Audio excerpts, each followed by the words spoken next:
စစ်ရုပ်ကြီးတွေနဲ့ခံကြီးတို့လိုတတော်ဝါဆိုးကြီးတွေကိုတိုက်ခိုက်ပြီးကဘာကြီးကိုကယ်တင်ကြတဲ့ဇာကားမျိုးကိုပြည်သက်တွေကြည်ကူးကြမှာပါဒါပေမဲ့လည်းဒီလောက်ရိုးရှင်းလို့လည်းဇလန်းအစက်အိမ်တွေကွဲထွက်နေတဲ့ enemy ကားကောင်းတကားရှိနေပါတယ်ကျွန်တော်ခုလိုပြောလိုက်တော့ပြည်သက်တွေအားလုံးက Darling in the Franxx လို့ထင်ကြမှာပါဒါပေမဲ့လည်းဒီစကားက1995မှာထွက်ထားတာမို့လို့ Darling ကတော့ချောင်ကပ်နေလို့ရပါတယ်ဒီကားက Open Masterpiece စကားတကားဖြစ်ပြီးကျွန်တော်အကြိုက်ဆုံးခုနှစ်ကားတွေကတကားလည်းဖြစ်တဲ့ Neon Genesis Evangelion လို့ခေါ်တဲ့ NGE ကားပဲဖြစ်ပါတယ်စစ်ရုပ်ကြီးတဲ့ဝင်ထိုင်ပြီးအင်ဂျယ်လို့ခေါ်တဲ့တတော်ဝါကြီးတွေရဲ့ရန်ကားနေကားကွယ်ရင်ကဘာကြီးကိုကယ်တင်ကြရလို့ထင်ရပေမဲ့စစ်ရုပ်ကြီးရဲ့လှည့်ဝက်ချက်တွေလူသားတွေရဲ့အကြံစီတွေအင်ဂျယ်တွေရဲ့အရည်ရွယ်ချက်တွေကိုဓာတ်ဆန်ဆန်ကြည့်ရမယ့်ကစားကားတကားပဲဖြစ်ပါတယ်ဗီဒီယိုတွေရဲ့စင်းတစ်ခုချင်းစီကတော့ဒီကားရဲ့ပေးချင်တဲ့ message တွေ theory တွေကတော်တော်ကြီးကိုစိုးစိုးဝါးဝါးကြီးတောက်တာပါဒီကားကြောင့်ပဲ animation တွေကကလေးတွေပဲကြည့်ရတယ်ဆိုတဲ့ logic ကြီးကိုကောင်းကောင်းကြီးချိုးဖောက်လိုက်တယ်ဆိုရင်လည်းမမှားပါဘူးဒါပေမဲ့လည်းဒီကားမှာအထူးခြားဆုံးအရာတစ်ခုရှိပါတယ်ဒါကတော့ဒီ enemy ရဲ့ opening theme song ပဲဖြစ်ပါတယ်ဒီကားကတော်တော်ကြီးကို dark ပေမဲ့ opening song ကိုကြားလိုက်တာနဲ့ထပြီးကားကျင်လာလောက်အောင်တော်တော်ကြီးကိုမြူးတာပါပရိသတ်တွေလည်းကြားဘူးကြမှာပါ YouTube မှာလည်း The Crew ရဲ့ Angel Desis လို့ရှာပြီးနားထောင်ကြည့်ပါဒီသချင်းကအရန်ကိုမြူးလွန်းလို့ပရိသတ်တွေပါထားကားကုန်မှာတော့အသေးကြပါဒီကားက season 1အပြင် movie အနေနဲ့3ကားထိထွက်ရှိထားတာမို့လို့အစအဆုံးကျွန်တော်တေချာနားလည်အောင်ရှင်းပြသွားမှာပါပထမဦးဆုံးအနေနဲ့၆ကြားစရာဇက်ဝင်ငန်းတွေများစွာပါဝင်တာမို့လို့ကြောက်တက်တဲ့သူများနဲ့စိတ်မခိုင်တဲ့သူများမကြည့်ရှုကြဖို့ပြောချင်ပါတယ်ကဲကျွန်တော်ပြောရတွေများသွားပြီဆိုတော့အမှောင်ဆုံး enemy ကိုပို့ပြီးနေတဲ့အထိကျွန်တော်တို့တွေအတူတူခုန်ချကြည့်ကြရအောင်ဇလန်ရဲ့အစမှာတော့2015ဂျပန်နိုင်ငံရဲ့ကျွန်းဆွယ်တနေရာမှာကာကွယ်ရေးတပ်ဖွဲ့တွေကတစုံတစ်ခုကိုစောင့်နေကြပါတယ်ဒါကတော့အင်ဂျယ်လို့ခေါ်တဲ့တတော်ဝါကြီးတွေကလွန်ခဲ့တဲ့နှစ်ပေါင်း20အကြာမှာပထမဆုံးအနေနဲ့ကဘာမြေပေါ်ကိုကျူးကျော်လာတာမို့လို့တိုက်ခိုက်ဖို့အတွက်စောင့်နေတာပါဒီလိုအန္တရာယ်များတဲ့နေရာမှာကောင်လေးတစ်ယောက်ကလူတစ်ယောက်ကိုစောင့်နေပါတယ်ဒီကောင်လေးရဲ့နာမည်ကတော့ရှင်ကြီးဖြစ်ပြီးသူ့ကိုဖိတ်ထားတဲ့ဓာတ်ပုံကိုကြည့်နေတော့ထူးဆန်းတဲ့ကောင်မလေးတစ်ယောက်ကိုမတော်တဆတွေ့သွားပါတယ်ထိုကောင်မလေးကိုရှာဖွေနေရင်အင်ဂျယ်တကောင်ကိုအနီးကပ်မြင်လိုက်ရတော့ရှင်ကြီးတစ်ယောက်ကြောက်လန့်နေတော့တိုက်ပွဲကြားတဲ့ကိုမိန်းကလေးတစ်ယောက်ကရောက်လာပြီးသူ့ရဲ့ကားနဲ့တင်ခေါ်သွားပါတယ်ဒီကောင်မလေးရဲ့နာမည်ကမီဆာတိုဖြစ်ပြီးရှင်ကြီးရဲ့အဖေကသူ့ကိုကြိုဖို့လွှတ်လိုက်တဲ့ကာဝေးဌာနကမိန်းကလေးတစ်ယောက်ဖြစ်နေတာပါခဏကြာမှအင်ဂျယ်နဲ့တပ်ဖွဲ့တွေတိုက်ခိုက်နေကြပြီးဘလို့ခင်မီတဲ့လက်နက်တွေနဲ့မှတက်လို့မရတဲ့အင်ဂျယ်တွေရဲ့ဆွမ်းအားကြောင့်ရုံချုပ်ကလူတွေကလည်းဒေါသထွက်စိတ်ညစ်နေကြတာပါဒါပေမဲ့လည်းထိန်းချုပ်ခန်းထဲကလူတစ်ယောက်ကတော့တိတ်တိတ်ဆိတ်ဆိတ်နဲ့အခြေအနေတွေကိုခေါင်းသုံးပြီးစဉ်းစားနေချိန်နောက်ဆုံးကြည့်စံအဖြစ်ဆွမ်းအားမြင့်မြေမြုပ်မိုက်ကိုသုံးဖို့ဆုံးဖြတ်လိုက်ကြပါတယ်တစ်ဖက်မှာလည်းရှင်ကြီးကိုခေါ်သွားတဲ့ကောင်မလေးကအခြေအနေတွေကိုရိမ့်ပြီးသွားတော့ပုံမှုကြိုးစားနေပေမဲ့ပောက်ကွဲတဲ့အချိန်ကြောင့်ကားပါလွင့်ထွက်သွားခဲ့ပါတယ်ဒီလိုနဲ့အခြေအနေတွေတည်ငြိမ်သွားတော့ဌာနစီကိုလာနေပေမဲ့သူ့ရဲ့ကားကစုပ်ပြတ်တတ်နေတာကိုမီဆာတိုကတွေးပြီးစိတ်ညစ်နေပါတယ်ရုံချုပ်ကလူတွေကလည်းအင်ဂျယ်တေဗီအထင်နဲ့ပျော်ရွှင်နေကြတဲ့အချိန် TV မှာတော့ဒဏ်ရာနဲ့နဲ့အသက်ရှင်နေတဲ့အင်ဂျယ်ကိုမြင်လိုက်ရတော့လူကြီးတွေလည်းစိတ်ပြတ်ကုန်ပါတယ်ဒီလိုနဲ့ဌာနကိုရှင်ကြီးတို့ရောက်လာတဲ့အချိန်တစ်ဖက်ကလူကြီးတွေကလည်းအကြံကုန်သွားပြီးမို့ဒီအင်ဂျယ်ကိုခြေမုံဖို့အတွက်လူတစ်ယောက်ကိုကူညီတောင်းနေပါတယ်ထိုလူကလည်းအိပ်ပျော်နေတဲ့တထုအတုံးကြီးဒါမှမဟုတ် Ever 01ကိုအသက်သွင်းဖို့အတွက်လူတစ်ယောက်ရောက်နေပြီမို့လို့အများဆုံးအားသွင်းဖို့သူ့ရဲ့လက်ထောက်ကိုပြောလိုက်ပါတယ်တစ်ဖက်မှာလည်းသူ့ကိုထားခဲ့တဲ့အဖေဖြစ်သူကိုပြန်တွေ့ရတော့မှမို့စိတ်ထဲမှာအလိုမကျဖြစ်နေတဲ့ရှင်ကြီးကဌာနချုပ်ရဲ့နေရာကိုကြည့်ပြီးအံ့ဩနေပါတယ်ဒီနေရာကအပြင်ကကဘာနဲ့မတူပဲပြောင်းပြန်ကြီးဖြစ်နေပေမဲ့ရှင်ကြီးတယောက်လမ်းညို့ကိုအာယုံဆိုင်နေတဲ့အချိန်ထူးဆန်းတဲ့လက်တစုံကိုသတိမထားမိဖြစ်သွားပါတယ်ခဏကြာမှစစ်ရုပ်ကြီးရှိတဲ့နေရာကိုရောက်လာတဲ့ရှင်ကြီးကစိတ်ထဲမှာဆက်နွယ်နေတဲ့အရာတစ်ခုခုကိုခန်းစားနေရတဲ့အချိန်ရှင်ကြီးရဲ့အဖေဖြစ်သူရောက်လာခဲ့ပါတယ်ဖခင်ရဲ့မျက်နှာကိုမြင်ပြီးရှင်ကြီးကဒေါသတွေထွက်နေပေမဲ့ဖခင်ဖြစ်သူကတော့သူလိုချင်တဲ့အရာတစ်ခုခုကြောင့်ပြောနေပါတယ်ဒီလိုနဲ့ရှင်ကြီးနဲ့သူ့ရဲ့အဖေတို့အတိတ်ကကိစ္စတွေကြောင့်အငင်းပွားနေတဲ့အချိန်ဇလန်းအစကအင်ဂျယ်ကဌာနချုပ်ရဲ့တီနေရာကိုတီးသွားပြီးလာတောင်းကျမ်းနေပါတယ်ဖခင်ဖြစ်သူကလည်းအချိန်မရှိတော့တာမို့ဒီဆေးရုပ်ကိုမောင်းဖို့အမိန်ပေးနေပေမဲ့အဖေပေါ်မှာဒေါသမပြေသေးတဲ့ရှင်ကြီးကမမောင်းနိုင်ကြောင်းညင်းလိုက်ပါတယ်ဖခင်ကလည်းဌာနချုပ်ကြီးပြမကြခင်လူတစ်ယောက်ကိုအမြန်ခေါ်လိုက်ရပြီးရောက်လာတဲ့အချိန်မှာတော့ဇလန်းအစကမြင်ဘူးရဲ့မိန်းကလေးဖြစ်နေလို့ရှင်ကြီးလည်းအံ့ဩနေပါတယ်ဒါပေမဲ့လည်းအာရင်ကုန်ခန်းနေတဲ့လူကိုစေယုံမောင်းခိုင်းနေတဲ့ဖခင်ကြောင့်ရှင်ကြီးလည်းဒေါသထွက်နေတဲ့အချိန်မှာပဲအပျက်စီးတစ်ခုကျလာလို့စေယုံကရှင်ကြီးကိုကာကွယ်လိုက်ပါတယ်ဘသူမှမမောင်းပဲအလိုလိုလှုပ်ရှားလာတဲ့စေယုံကြောင့်အားလုံးကထူးဆန်းအံ့ဩနေတဲ့အချိန်ကောင်မလေးရဲ့အခြေအနေကိုမခံစားနိုင်တော့တဲ့ရှင်ကြီးတယောက်စေယုံကိုမောင်းဖို့သဘောတူလိုက်ပါတယ်ဒီလိုနဲ့ရှင်ကြီးလည်းစေယုံရဲ့ကိုယ်ထဲကိုဝင်သွားချိန်စေယုံနဲ့လူတို့ကြားကဆက်နွယ်မှုတွေကအကုန်လုံးကောင်းနေတာကြောင့်စေယုံကိုမြေပြင်ပေါ်ပို့လိုက်ပါတယ်တနည်းလောက်လေးချင်းမှာစိတ်ချင်းဆက်သွယ်နိုင်တဲ့စေယုတ်က3မိနစ်တောင်မပြည့်သေးခင်မှာတွေ့ခဲ့တဲ့ကောင်လေးနဲ့မှဆက်သွယ်နိုင်တာကြောင့်မီဆာတိုလည်းတခုခုကိုစိုးရိမ်နေတာပါဒီလိုနဲ့ဘာမှအတွေးကြုံမရှိပဲဘာကိုနှိပ်ပြီးဘလို့ထင်းချုံမဲမသိတဲ့ရှင်ကြီးရဲ့အရှိမအမဲဖြတ်ဖို့ပြင်နေတဲ့အင်ဂျယ်ကြီးကိုကြည့်ပြီးစဉ်းစားနေပါတော့တယ်ဌာနကလည်းစိတ်ချရပြီဆိုတဲ့အထင်နဲ့ခလုတ်တွေဖြုတ်လိုက်ပေမဲ့ရှင်ကြီးကတော့ဘာလို့မှမသိပဲတိုင်ပတ်နေတာပါ ဒါပေမဲ့လည်းကြောက်လန့်နေတဲ့ရှင်ကြီးတယောက်ထိန်ချုပ်မှုလွတ်သွားပြီးလဲကျသွားတဲ့အချိန်အင်ဂျယ်က01ကိုချုပ်ပြီးလက်တစ်ဖက်ကိုချိုးဖို့ပြင်နေပါတယ်။ဆေးရုံအခန်းထဲကရှင်ကြီးကလည်းသူ့ရဲ့လက်တစ်ဖက်နာကျင်ရတယ်လို့ခံစားနေရတဲ့အချိန်အင်ဂျယ်ကတော့လက်တစ်ဖက်ကိုချိုးပြီးမျက်နှာကိုကင်ကဇာတ်တိုက်ထိုးနှက်နေပါတယ်။ခဏကြာမှလွင်းထွက်သွားတဲ့01ကိုလည်းအင်ဂျယ်ကတစ်ချက်ထဲနဲ့အပြတ်ရှင်းလိုက်ပါတော့တယ်။ဒီလိုနဲ့ရှင်ကြီးတယောက်ဆေးရုံကတင်ပေါ်မှာနိုးလာပြီးအပြင်မှာတော့ဆေးရုံကတစားစီဖြစ်နေတာပါ။ဌာနချုပ်မှာတော့လူကြီးတွေကရှင်ကြီးရဲ့အဖေကိုအပြစ်တင်နေတဲ့အချိန်သူ့ရဲ့စိတ်ထဲမှာတော့အကြံစီတစ်ခုခုကိုအာရုံစိုက်နေပါတယ်။ရှင်ကြီးဘက်မှာလည်းတွေ့ဝေနေတဲ့အချိန်ဆေးရုံခန်းမှာတွေ့ခဲ့တဲ့အကောင်မလေးတယောက်ဒဏ်ရာတွေအပြည့်ဖြစ်နေတာကိုတွေ့သွားပါတယ်။ဒီလိုနဲ့ရှင်ကြီးတယောက်သတိရလာတဲ့အကြောင်းကိုမီဆာတိုကသိသွားတော့သူ့စီသွားဖို့လုပ်နေပါတယ်။ဆေးရုံကတန်တူတန်စားဖြစ်သွားပေမဲ့ရှင်ကြီးတယောက်အဆင်ပြေနေတာကိုတွေးပြီးမီဆာတိုနဲ့သူ့ရဲ့တငယ်ချင်းကရှင်ကြီးတယောက်တစ်ခုသိသွားမှာကိုစိုးရိမ်နေပါတယ်။ဒီလိုနဲ့ရှင်ကြီးနဲ့မီဆာတိုတို့ရှင်ကြီးရဲ့အဖေစီကိုသွားခဲ့ပေမဲ့ရှင်ကြီးကတော့သူ့ရဲ့အဖေကိုအတော်လေးစိတ်နာနေတော့မှာရှင်ကြီးရဲ့အဖေလည်းမီဆာတိုနဲ့အတူတူတခန်းနဲ့နေခွင့်ပြုလိုက်တော့မီဆာတိုလည်းအံ့ဩနေပါတယ်ခဏကြာမှရှင်ကြီးနဲ့အတူတူဈေးဝယ်ထွက်နေပေမဲ့မင်းညကတိုက်ပွဲကဘာတွေဖြစ်ခဲ့ရလဲဆိုပြီးရှင်ကြီးတယောက်တွေးတော့နေတာပါဒီလိုနဲ့မီဆာတိုတို့ရဲ့မြို့ကိုလာခဲ့ပေမဲ့ဘာမှမတွေ့လို့ရှင်ကြီးကထူးဆန်းနေပေမဲ့မကြခင်မှာပဲမြေအောက်ကနေမြို့ကြီးတွေပေါ်လာတော့သူလည်းအံ့ဩသွားပါတယ်အင်ဂျယ်ရဲ့ရန်ကိုကာကွယ်ဖို့အတွက်မြို့ကိုမြေအောက်မှာဖုံးကွယ်ထားကြောင်းမီဆာတိုကရှင်ကြီးကိုနားလည်အောင်ပြောပြနေတာပါဒီလိုနဲ့ရှင်ကြီးတယောက်မီဆာတိုရဲ့အခန်းကိုရောက်လာပြီးရုံနဲ့မလိုက်အောင်စီကတ်မရှိစီပင်အမိုက်ကားထပ်ပို့ပြီးရှုပ်ပွားနေတဲ့အခန်းကြောင့်ရှင်ကြီးလည်းစိတ်ညစ်နေပါတယ်ဝယ်လာခဲ့တဲ့အစားအစာတွေကိုရေခဲတစ်တာထဲထည့်မဲ့အချိန်ဘီယာဘူးတွေအပြည့်ဖြစ်နေတော့ရှင်ကြီးလည်းစိတ်ပြတ်သွားပါတယ်ထမင်းစားတော့လေရှင်ကြီးကတိုက်ပွဲဝင်တော့ကအကြောင်းကိုတွေးနေလို့မီဆာတိုလည်းစားစရာရှိအစားဖို့ပြောလိုက်ပါတယ်မီဆာတိုလည်းအခုလိုဖော်ရလာတာအဝမ်းသာကြောင်းမူယူပြီးပြောနေတာကြောင့်ရှင်ကြီးလည်းနေရထိုင်ရခတ်နေပါတယ်ရေချိုးကန်ဒီမှာလည်းမင်းကလေးမျက်မှန်တွေကိုငေးကြည့်နေတော့ရေချိုးကန်တဲ့ကပင်ငွေးတစ်ကောင်ထွက်လာလို့ရှင်ကြီးတယောက်ကိုတိုးလုံးနဲ့အရှိကိုပြေးထွက်လာခဲ့ပါတယ်မီဆာတိုလည်းဒါကသူ့ရဲ့အိမ်မွေးတိရစ္ဆာန်ဖြစ်ကြောင်းပြောပြီးပေးမြစ်ကိုမြင်မြန်ဖုံးဖို့ပြောလိုက်ရပါတယ်ဒီလိုနဲ့ရေချိုးပြီးတချင်းသားထောင်ရင်တိုက်ပွဲအကြောင်းတွေကိုအတွေးလွန်နေတဲ့ရှင်ကြီးတယောက်အိမ်မပြောနိုင်ဖြစ်နေပေမဲ့မီဆာတိုကတော့မင်းညကတိုက်ပွဲမှာဖြစ်ခဲ့တဲ့အကြောင်းကိုရှင်ကြီးတီးသွားလောက်ပြီးဆိုပြီးစဉ်းစားနေပါတယ်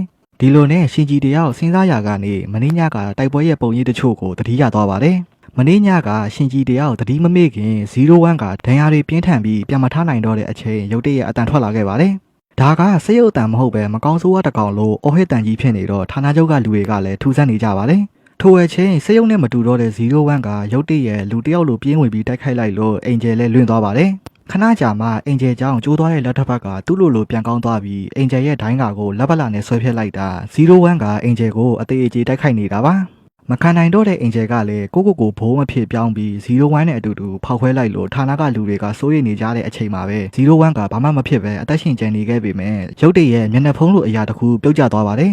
ဒီမျက်နှာဖုံးကိုဝစ်ဆင်ထားတာကတခြားအရာမဟုတ်ပဲအင်ဂျယ်တကောင်ဖြစ်နေတာကိုရှင်ကြီးတယောက်မြင်သွားရကနေအထိတ်လက်လန့်ဖြစ်သွားပြီးတတိလေသွားခဲ့တဲ့အကြောင်းကိုပြန်မှတ်မိသွားပါတော့တယ်နောက်တစ်နေ့မှာတော့ရှင်ကြီးတယောက်အင်ဂျယ်တွေကိုတိုက်ခိုက်တဲ့နီးစနစ်ကိုလေ့ကျင့်နေပေမဲ့ထိန်းချုပ်ခန်းထဲမှာတော့စိတ်ဓာတ်တွေပျက်စီးနေတယ်လို့ဖြစ်နေတာပါဌာနခန်းထဲမှာလည်းရှင်ကြီးတယောက်ဒီလိုဖိအားများတဲ့အလုပ်ကိုရွေးချယ်ခဲ့လို့မီဆာတိုကစိုးရိမ်စိတ်တွေဖြစ်နေပါတယ်ဒီလိုနဲ့မနေ့ရောက်တော့ကြောင်းတက်ရမယ့်အချိန်ဖြစ်နေပြီးအိပ်ပုတ်ကြီးနေတဲ့မီဆာတိုကြောင့်ရှင်ကြီးလည်းစိတ်ညစ်နေတာပါခဏကြာမှကျောင်းကိုရောက်လာတော့စိတ်ရုပ်ခန်းထဲမှာတွေ့ခဲ့တဲ့ကောင်မလေးကိုရှင်ကြီးတယောက်ကမြင်သွားပါတယ်ဒီကောင်မလေးရဲ့နာမည်ကအာယာနာမီဖြစ်ပြီးရှင်ကြီးလိုမျိုးအေဗာစိတ်ရုပ်ကိုမောင်းနေတဲ့သူတယောက်ပါအတန်းသားတွေကလည်းမင်းညကစိတ်ရုပ်တိုက်ပွဲအကြောင်းကိုပြောနေကြပြီးတွန်ချီဆိုတဲ့ကောင်လေးကဒီတိုက်ပွဲမှာသူ့ရဲ့ညီမလေးတေဆုံးသွားလို့စိတ်ရုပ်မောင်းတဲ့ကောင်ကိုဒေါသထွက်နေတာပါဒီလိုနဲ့ဆရာရောက်လာတော့စာတင်နေတဲ့အချိန်အတန်းထဲကကောင်မလေးတွေကရှင်ကြီးကိုစားပို့လာပါတယ်ရှင်ကြီးကိုစိတ်ရုပ်မောင်းတဲ့သူလားဆိုပြီးမေးလာတော့သူလည်းဟုတ်မှန်ကြောင်ဝန်ခံလိုက်တဲ့အချိန်အတန်းထဲကကောင်မလေးတွေကလည်းဝိုင်းအောင်လာပါတယ်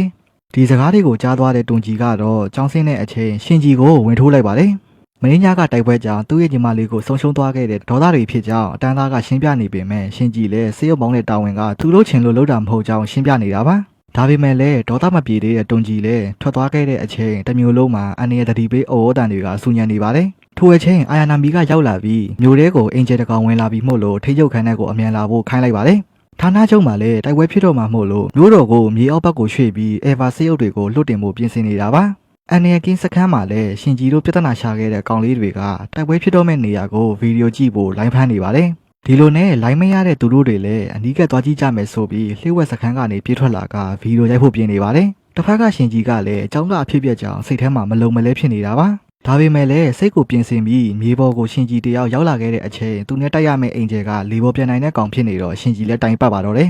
တနက်နဲ့ပြည့်နေပေမဲ့ဘာဒံမှမရတဲ့အင်ဂျယ်ဖြစ်နေတဲ့အပြင်လျှက်စစ်ကြဖို့တွေနဲ့ပါတိုက်ခိုက်လာတော့ရှင်ဂျီတယောက်တိုင်စားပတ်ပါတော့တယ်။ကြဖို့တွေကြောင့်ရှင်ဂျီကအနာကပ်လို့မရတဲ့အချိန်သူနဲ့ချိတ်ဆက်ထားတဲ့ဂျိုးကပြတ်သွားလို့မီဆာတိုတယောက်အထိတ်လက်လန့်ဖြစ်သွားပါတယ်။ကျိုးပြတ်သွားတာကြောင့်စစ်ရုပ်ကြီးအားကုန်မှု9မိနစ်ပဲရှိတော့တာကိုရှင်ဂျီကနားလည်သွားပါတယ်။ထို့နောက်အင်ဂျယ်ရဲ့တိုက်ခိုက်မှုကြောင့်ရှင်ဂျီတယောက်အဝေးကိုလွင့်ထွက်သွားတဲ့အချိန်ဆက်စုတက်တဲ့ဟိုနှကောင်စီကိုရောက်လာလို့သူတို့လည်းအထိတ်တလန့်ဖြစ်နေပါတယ်။ဒါပေမဲ့လည်းအင်ဂျယ်ကအလိုမပေးတော့ဟိုနှကောင်ကိုထိခိုက်မှဆိုလို့ရှင်ဂျီကအသေးအံကာကွယ်နေပါတယ်။အချိန်မရှိတော့တဲ့ရှင်ဂျီအတွက်ဟိုနှကောင်ကိုစစ်ရုပ်အခန်းထဲဝင်ဖို့မီဆာတိုကအမိန်ပေးလိုက်တော့တခြားသူတွေကလက်မခံနိုင်ဖြစ်နေပါတယ်။ဒါပေမဲ့လည်းမတတ်နိုင်တော့တဲ့အတွက်ရှင်ဂျီနဲ့အတူတူဟိုနှကောင်ကိုအတူတူထည့်လိုက်ရပြီးအချိန်ရရင်အားသွင်းဖို့အတွက်ပြေးဖို့မီဆာတိုကပြောနေပါတယ်။ဒါပေမဲ့လည်းတဘွားလုံးပြေးနေရတဲ့ရှင်ဂျီတယောက်စိတ်ကုန်နေပြီးဓာတ်တုတ်တစ်ချောင်းကိုထုတ်ပြီးအင်ဂျယ်ရဲ့အသက်တက်ကိုထိုးလိုက်ပေမဲ့လည်း01ကတော့အားကုန်မှုနီးနေပါပြီ။ဒါပေမဲ့လည်းရှင်ဂျီကနောက်မဆုတ်ပဲကန်တရားနဲ့တက်တီကိုယုံကြည်လိုက်လို့အင်ဂျယ်လည်းတည်ပြီး01လည်းအားကုန်သွားပါတော့တယ်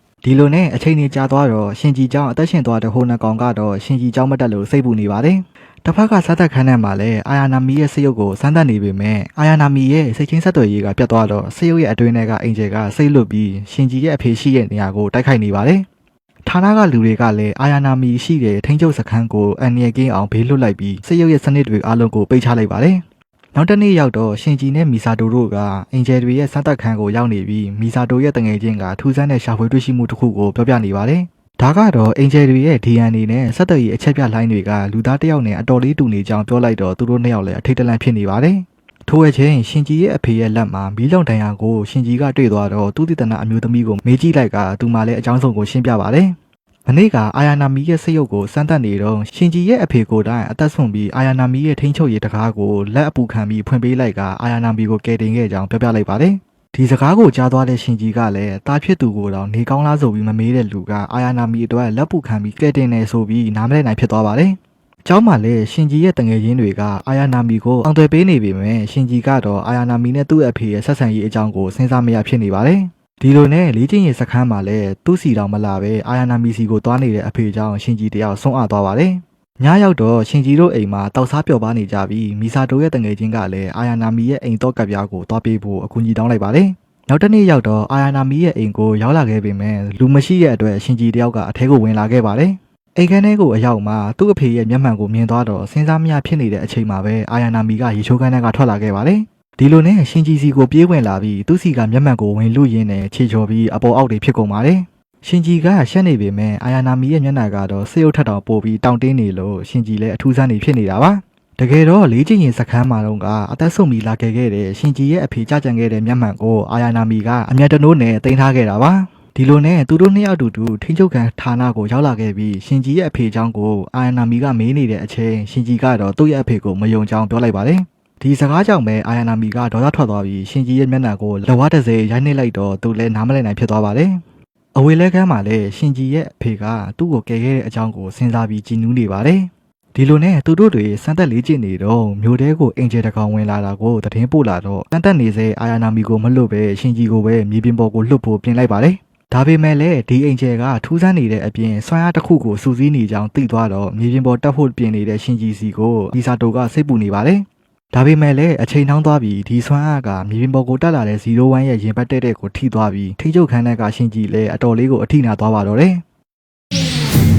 ဒီအပိုင်းမှာတော့ရွန်ဘတ်ပုံစံအင်ဂျယ်ကနေပြစ်လွတ်လိုက်တဲ့ဆွမ်းအားက01ရဲ့ရင်ပတ်ကိုထိသွားတဲ့အတွက်ရှင်ဂျီတယောက်နာကျင်နေတဲ့အချိန်မီဆာတိုရဲ့အမိန့်ကြောင့်01ကိုမြေရောက်ထဲမြင်မြန်ထဲလိုက်လို့ရှင်ဂျီတယောက်အသက်ဘေးကနေတီတီလေးလွတ်သွားခဲ့ပါတယ်။ဒါပေမဲ့လည်းအသက်ရှူနှုံမတည်ငြိမ်တဲ့ရှင်ဂျီကြောင့်မီဆာတိုလည်းစိတ်ပူပြီးစိတ်ရုပ်ခန်းစီသွားနေတာပါ။ရှင်ဂျီကသတိမရသေးတော့သူ့ကိုစေးရုံစီအမြန်ပို့နေရတဲ့အချိန်မြေပြင်ပေါ်ကအင်ဂျယ်ကတော့မြေအောက်မှာရှိတဲ့စခန်းကိုဖျက်ဆီးဖို့ကြိုးစားနေပါတယ်။ရှင်ဂျီတယောက်သတိမရသေးခင်အင်ဂျယ်ကိုအချိန်ဆွဲဖို့ကြိုးစားနေရင်ဒီရွန်ဘတ်ပုံစံအင်ဂျယ်ရဲ့အလုံးလုံးပုံနဲ့ရည်ရွယ်ချက်တွေကိုမီဆာတိုတယောက်သိသွားပါတယ်။လူကသာစီကံမရှိပဲဖြစ်တယ်လို့နေပေမဲ့ရုပ်ချောပြီးညံကောင်းလုံးနဲ့မီဆာတိုကအင်ဂျယ်ကိုအနိုင်ယူနိုင်မဲ့နီးလန်းကိုစဉ်းစားမိသွားတာပါ။တကယ်တော့အင်ဂျယ်ကမြေတူးပြီးဌာနချုပ်တစ်ခုလုံးကိုဖောက်ခွဲဖို့ပြင်နေတာပါ။မီဆာတိုလည်းသူ့ရဲ့ဗျူဟာနဲ့လိုအပ်တာတွေအားလုံးကိုရှင်ဂျီအဖေကိုပြောပြလိုက်ပြီးသူလည်းလှုပ်ခွင့်ပြုလိုက်ပါတယ်။ဒီလိုနဲ့ဌာနခွဲတစ်ခုကိုသွားပြီးလိုအပ်တာတွေကိုအမိန်ပေးနေပေမဲ့လူတစ်ယောက်ကအင်ဂျယ်ရဲ့ဒိုင်းကာကိုဖောက်ခွဲဖို့စွန့်ရင်မလုံလောက်ကြောင်းပြောပြလိုက်ပါတယ်။မီဆာတိုလည်းအကြံရသွားပြီးဂျပန်နိုင်ငံလုံးကိုမီးဖြတ်ဖို့အတွက်သတင်းမှကြေညာခိုင်းလိုက်ပါတယ်။ထိုအချိန်ရှင်ဂျီတယောက်သတိရလာတော့မီဆာတိုလည်းအကြံတော်တစ်မျိုးရသွားပါတယ် ခဏကြာမှရှင်ကြီးစီအာယာနာမီကရောက်လာတော့အဝတ်စားတွေပေးပြီးပဲမြေကိုမြင်မြန်ဖုံးခိုင်းလိုက်တော့သူလည်းရှက်သွားပါတယ်ထို့နောက်စားစရာတွေကိုပေးပြီးအခုလောက်ရမယ့်မီရှင်တွေအကြောင်းကိုပြောပြပြီးမြေရောက်စခန်းကိုမြန်မြန်လာဖို့ပြောလိုက်ပါတယ်သူတို့တွေလည်းအဝယ်စားလဲနေပေမဲ့ဒီမီရှင်ကတယောက်ယောက်သေးရမယ့်ဖြူဟာဖြစ်နေလို့ရှင်ကြီးကစိုးရိမ်နေပေမဲ့အာယာနာမီကတော့အကြောက်လန့်မရှိဖြစ်နေတာပါရှင်ကြီးလည်းဘာလို့စက်ရုံမောင်းလာလဲဆိုပြီးအာယာနာမီကိုမေးတော့သူမကအဖေကိုအတိအကျမပေးပဲအားလုံးကိုနှုတ်ဆက်ကြောင်းပြောတော့ရှင်ကြီးလည်းကြောင်သွားပါတယ်ဒီလိုနဲ့သူတို့နှစ်ယောက်အေဗာစက်ရုပ်တွေကိုမောင်းပြီးအပြင်ကိုထွက်လာခဲ့တဲ့အချိန်မှာတော့ကျောင်းကတငယ်ချင်းတွေကအားပေးနေပါတယ်ညရောက်တော့တငငယ်လုံးဝစွမ်းရည်နေဂျန်နရေတာတွေယာနဲ့ချီနဲ့အတူတူတကြိုးတွေကနေတဆင်းတနက်နဲ့ချိတ်ဆက်ပြီးရှင်ကြီးကပြစ်ဖို့အချိန်တွေကိုစောင့်ကြည့်နေပါတယ်တကယ်တော့အင်ဂျယ်ကစွမ်းရည်တစ်ခုကိုပြစ်လိုက်တဲ့အချိန်မှာသူ့ရဲ့ဒိုင်းကကိုဖြုတ်ထားရပါတယ်ဒီဖြူဟာမှာတော့အင်ဂျယ်ကစွမ်းရည်တစ်ခုပြစ်လိုက်တဲ့အချိန်အာယာနာမီရဲ့00စရုပ်ကအသေးခံဒိုင်းနဲ့ကာရမှာဖြစ်ပြီး01ကတနက်နဲ့အလဲတဲတဲ့ကဟာနေတဲ့ဂျားတဲ့ကိုရအောင်ပြစ်ရမှာပါဌာနချုပ်ကလူတွေကလည်းအချိန်ကြာပြီဖြစ်ကြောင်းပြောပြီး01ကပြစ်လိုက်တဲ့အချိန်အင်ဂျယ်လည်းစွမ်းအားနဲ့ပြစ်လိုက်တော့သူတို့ရဲ့စွမ်းအားလိုင်းတွေကြောင့်ပြစ်ခတ်တာလွဲသွားခဲ့ပါတယ်01လည်းကြည်လဲနေတဲ့အချိန်အင်ဂျယ်ကစွမ်းရည်နဲ့ပြစ်လိုက်တော့အချိန်တွေမဟန်တော့တဲ့ရှင်ကြီးရဲ့အရှိမှာ00ကဒိုင်းနဲ့ဝင်ခံလိုက်ပါတယ်00လည်းအင်ဂျယ်ရဲ့အစွမ်းကြောင့်အရေးမပြောခင်01ကတနက်နဲ့ပြစ်လိုက်တဲ့အချိန်အင်ဂျယ်လည်းတစ်ချက်သေးနဲ့ပွဲသိမ်းသွားပါတော့တယ်မြေတူးတာလည်းရက်သွားတော့မှရှင်ကြီးလည်းအာယာနာမီကိုသွားခဲ့တဲ့အချိန်သူ့ရဲ့အဖေလိုမျိုးလက်ကိုအပူခံပြီးအာယာနာမီကိုကယ်တင်နိုင်ခဲ့ပါတယ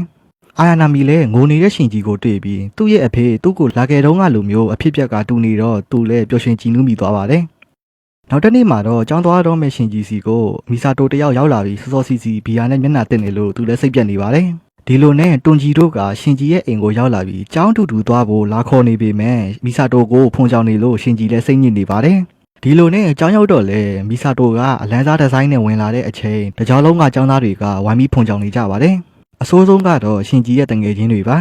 ဒါပေမဲ့လည်းအိတ်ပုတ်ကြီးအပြင်းထူတဲ့မီဆာတိုရဲ့အကျင့်တွေကိုသိနေတဲ့ရှင်ကြီးကတော့ဖုန်ကြောင်နေတဲ့ကောင်တွေကိုကြည့်ပြီးတရားတွေရနေတာပါစားသက်ခန်းမှာလည်းရှင်ကြီးတရားကိုတန်မြတ်နှဖုံးအောက်ကအင်ဂျယ်ကြီးကိုဘာလို့မောင်းနေရလဲဆိုပြီးစဉ်းစားနေရပါတယ်ဒီလိုနဲ့သူတည်တနာအမျိုးသမီးကိုမေးကြည့်လိုက်တော့သူလည်းမသိကြောင်းနဲ့တမိုင်းကြောင်းတချို့ကိုတော့သူသိထားကြောင်းပြောလိုက်ပါတယ်လွန်ခဲ့တဲ့15နှစ်ကမြောက်ဝင်ရုံးစုံမှာအင်ဂျယ်တွေကိုဆေးရုပ်အဖြစ်ပြောင်းလဲတုန်းကမတော်တဆပောက်ကွဲမှုကြီးဖြစ်ပူးကြောင်းနဲ့ဒီပောက်ကွဲမှုကြောင့်လူသားတွေပျောက်ကွယ်လူနီးပါးဖြစ်ပူးကြောင်းပြောလိုက်ပြီးတချို့သတင်းတွေကိုဖုံးကွယ်ထားလို့မသိရသေးကြောင်းရှင်ကြီးကိုပြောပြလိုက်ပါတယ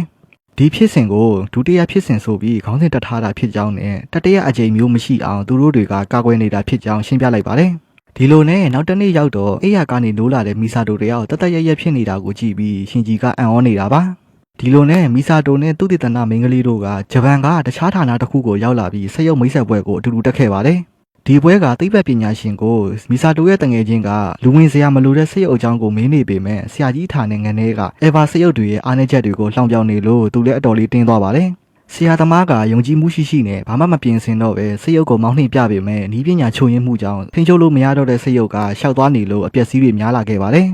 ငန်းထဲလေထိန်းချုပ်လို့မရတော့လို့အဆက်ကွဲနေတဲ့အချိန်ဆက်ရုပ်ကိုရပ်တန့်ဖို့အတွက်ဌာနချုပ်က Eva 01နဲ့ရှင်ကြီးကိုဒီဘက်ကိုပို့ဝေးဖို့အမိန့်ပေးလိုက်ပါတယ်။သိပ္ပံပညာရှင်လည်းမတတ်နိုင်တော့ပဲဆက်ရုပ်ရဲ့အတွင်းက passport ကိုပြောပြလိုက်ရပြီးမီဆာတိုလည်းရှင်ကြီးနဲ့အတူတူ01ပေါ်တက်ပြီးလမ်းလျှောက်နေတဲ့ဆက်ရုပ်ရဲ့အနောက်ကိုပြေးလိုက်နေတာပါ။ဒီလိုနဲ့မီဆာတိုကဆက်ရုပ်ခန်းထဲမှာ passport ရိုက်နေတဲ့အချိန်01ကဆက်ရုပ်ကြီးကိုအားသုံးပြီးထိန်းနေရလို့ဆက်ရုပ်ကမကြခင်ပောက်ကွဲခံပြီးဖြစ်နေတာကိုသိသွားတော့ရှင်ကြီးကမြန်လုပ်ဖို့မီဆာတိုကိုပြောနေရပါတယ်။ပောက်ကွဲခံဒီမှာမီဆာတိုရဲ့လုပ်ရက်ကြောင့်ဆေးရုပ်ကရပ်တန့်သွားကနှစ်ယောက်လုံးဘေးကင်းသွားပါတော့တယ်ဒီလိုနဲ့နောက်တစ်နေ့ရောက်တော့အရင်လိုမျိုးစုပ်ပြတ်တက်နေတဲ့မီဆာတိုရဲ့ပုံစံကြောင့်ရှင်ကြီးလည်းနောက်တစ်ခါစိတ်ပြတ်နေရပါတယ်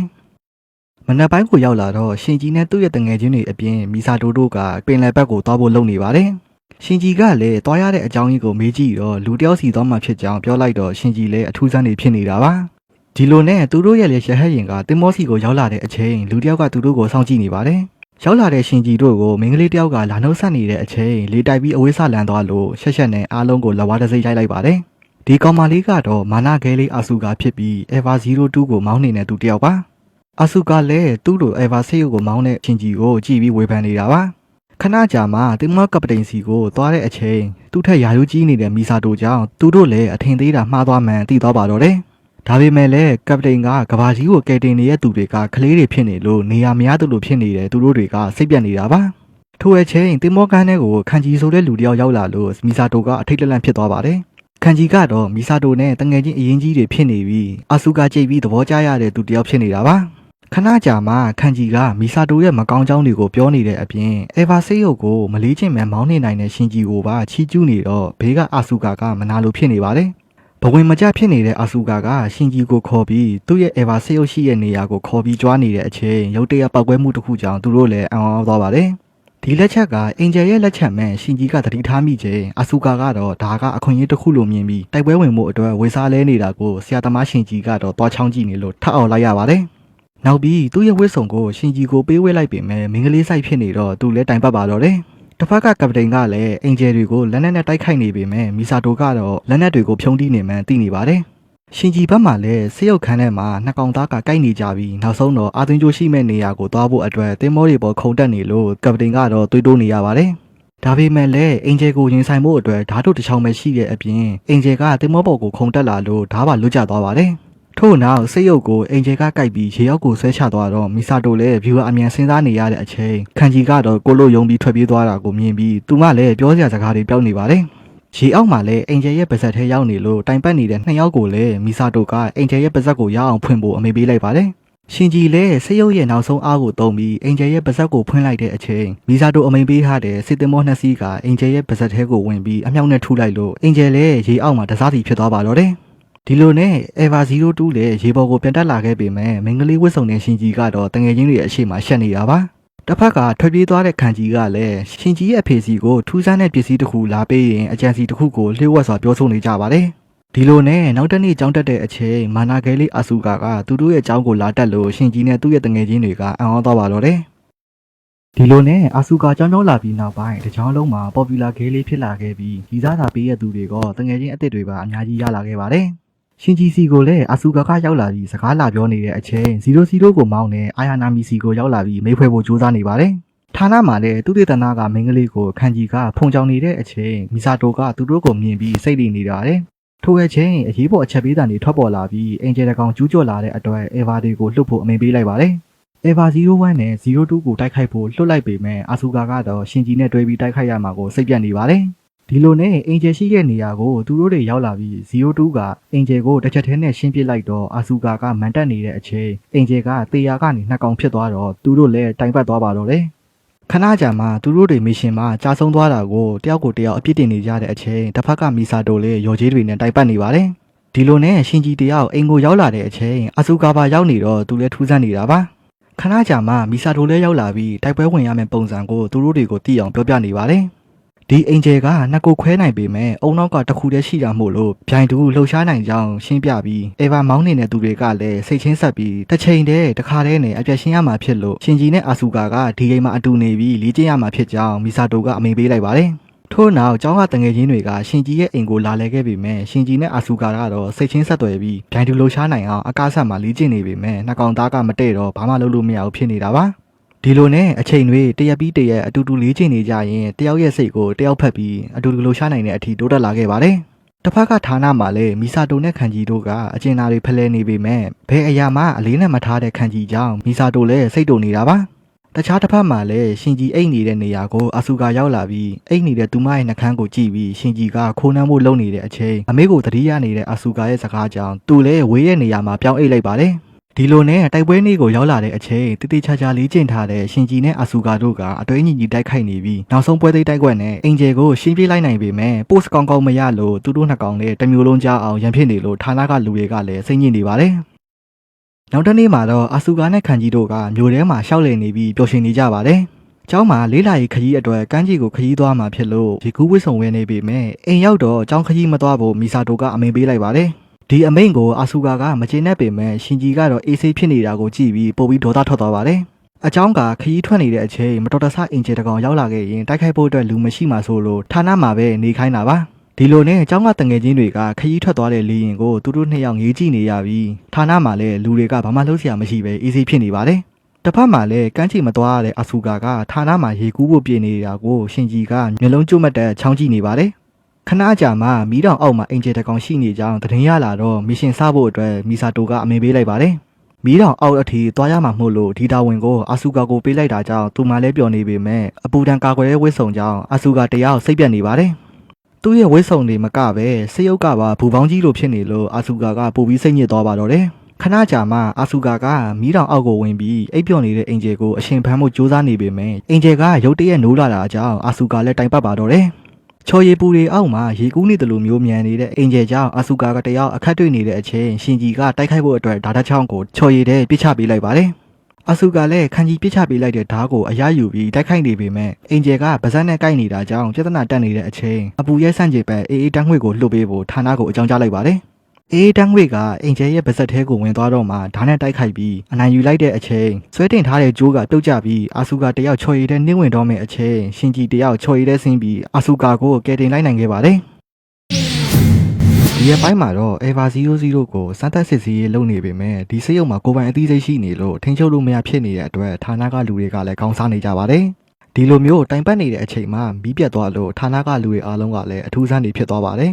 ်တစ်ဖက်ကမီဆာတိုတို့ဘက်မှာလည်းခန်ကြီးနဲ့ဓာတ်လေကားမှာအတူတူရှိနေတဲ့အချိန်မီးပြတ်သွားလို့သူတို့နှစ်ယောက်လည်းအထဲမှာပိတ်မိသွားပါတယ်ထိုအချိန်ဌာနမှာမီးပြတ်နေလို့စိတ်ညစ်နေကြတဲ့အချိန်အင်ဂျယ်တကောင်ရုတ်တရက်ကျူးကျော်လာလို့အားလုံးကလည်းအထိတ်တလန့်နေဖြစ်သွားပါတယ်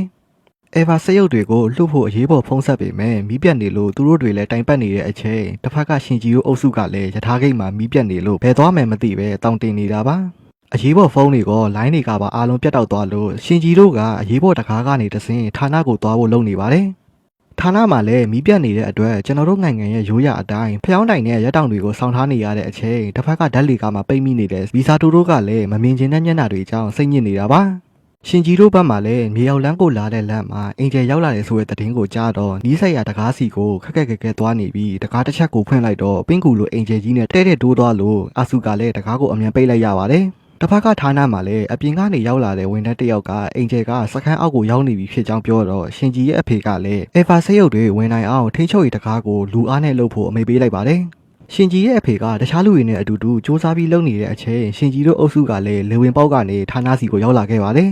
်ထို့နောက်ရှင်ဂျီရဲ့အဖေကိုယ်တိုင်ဆေးရုပ်ထဲဝင်ဖို့အတွက်စူးစမ်းနေတာကိုရှင်ဂျီကတွေ့သွားပြီးကျင်းနေသွားပါတယ်။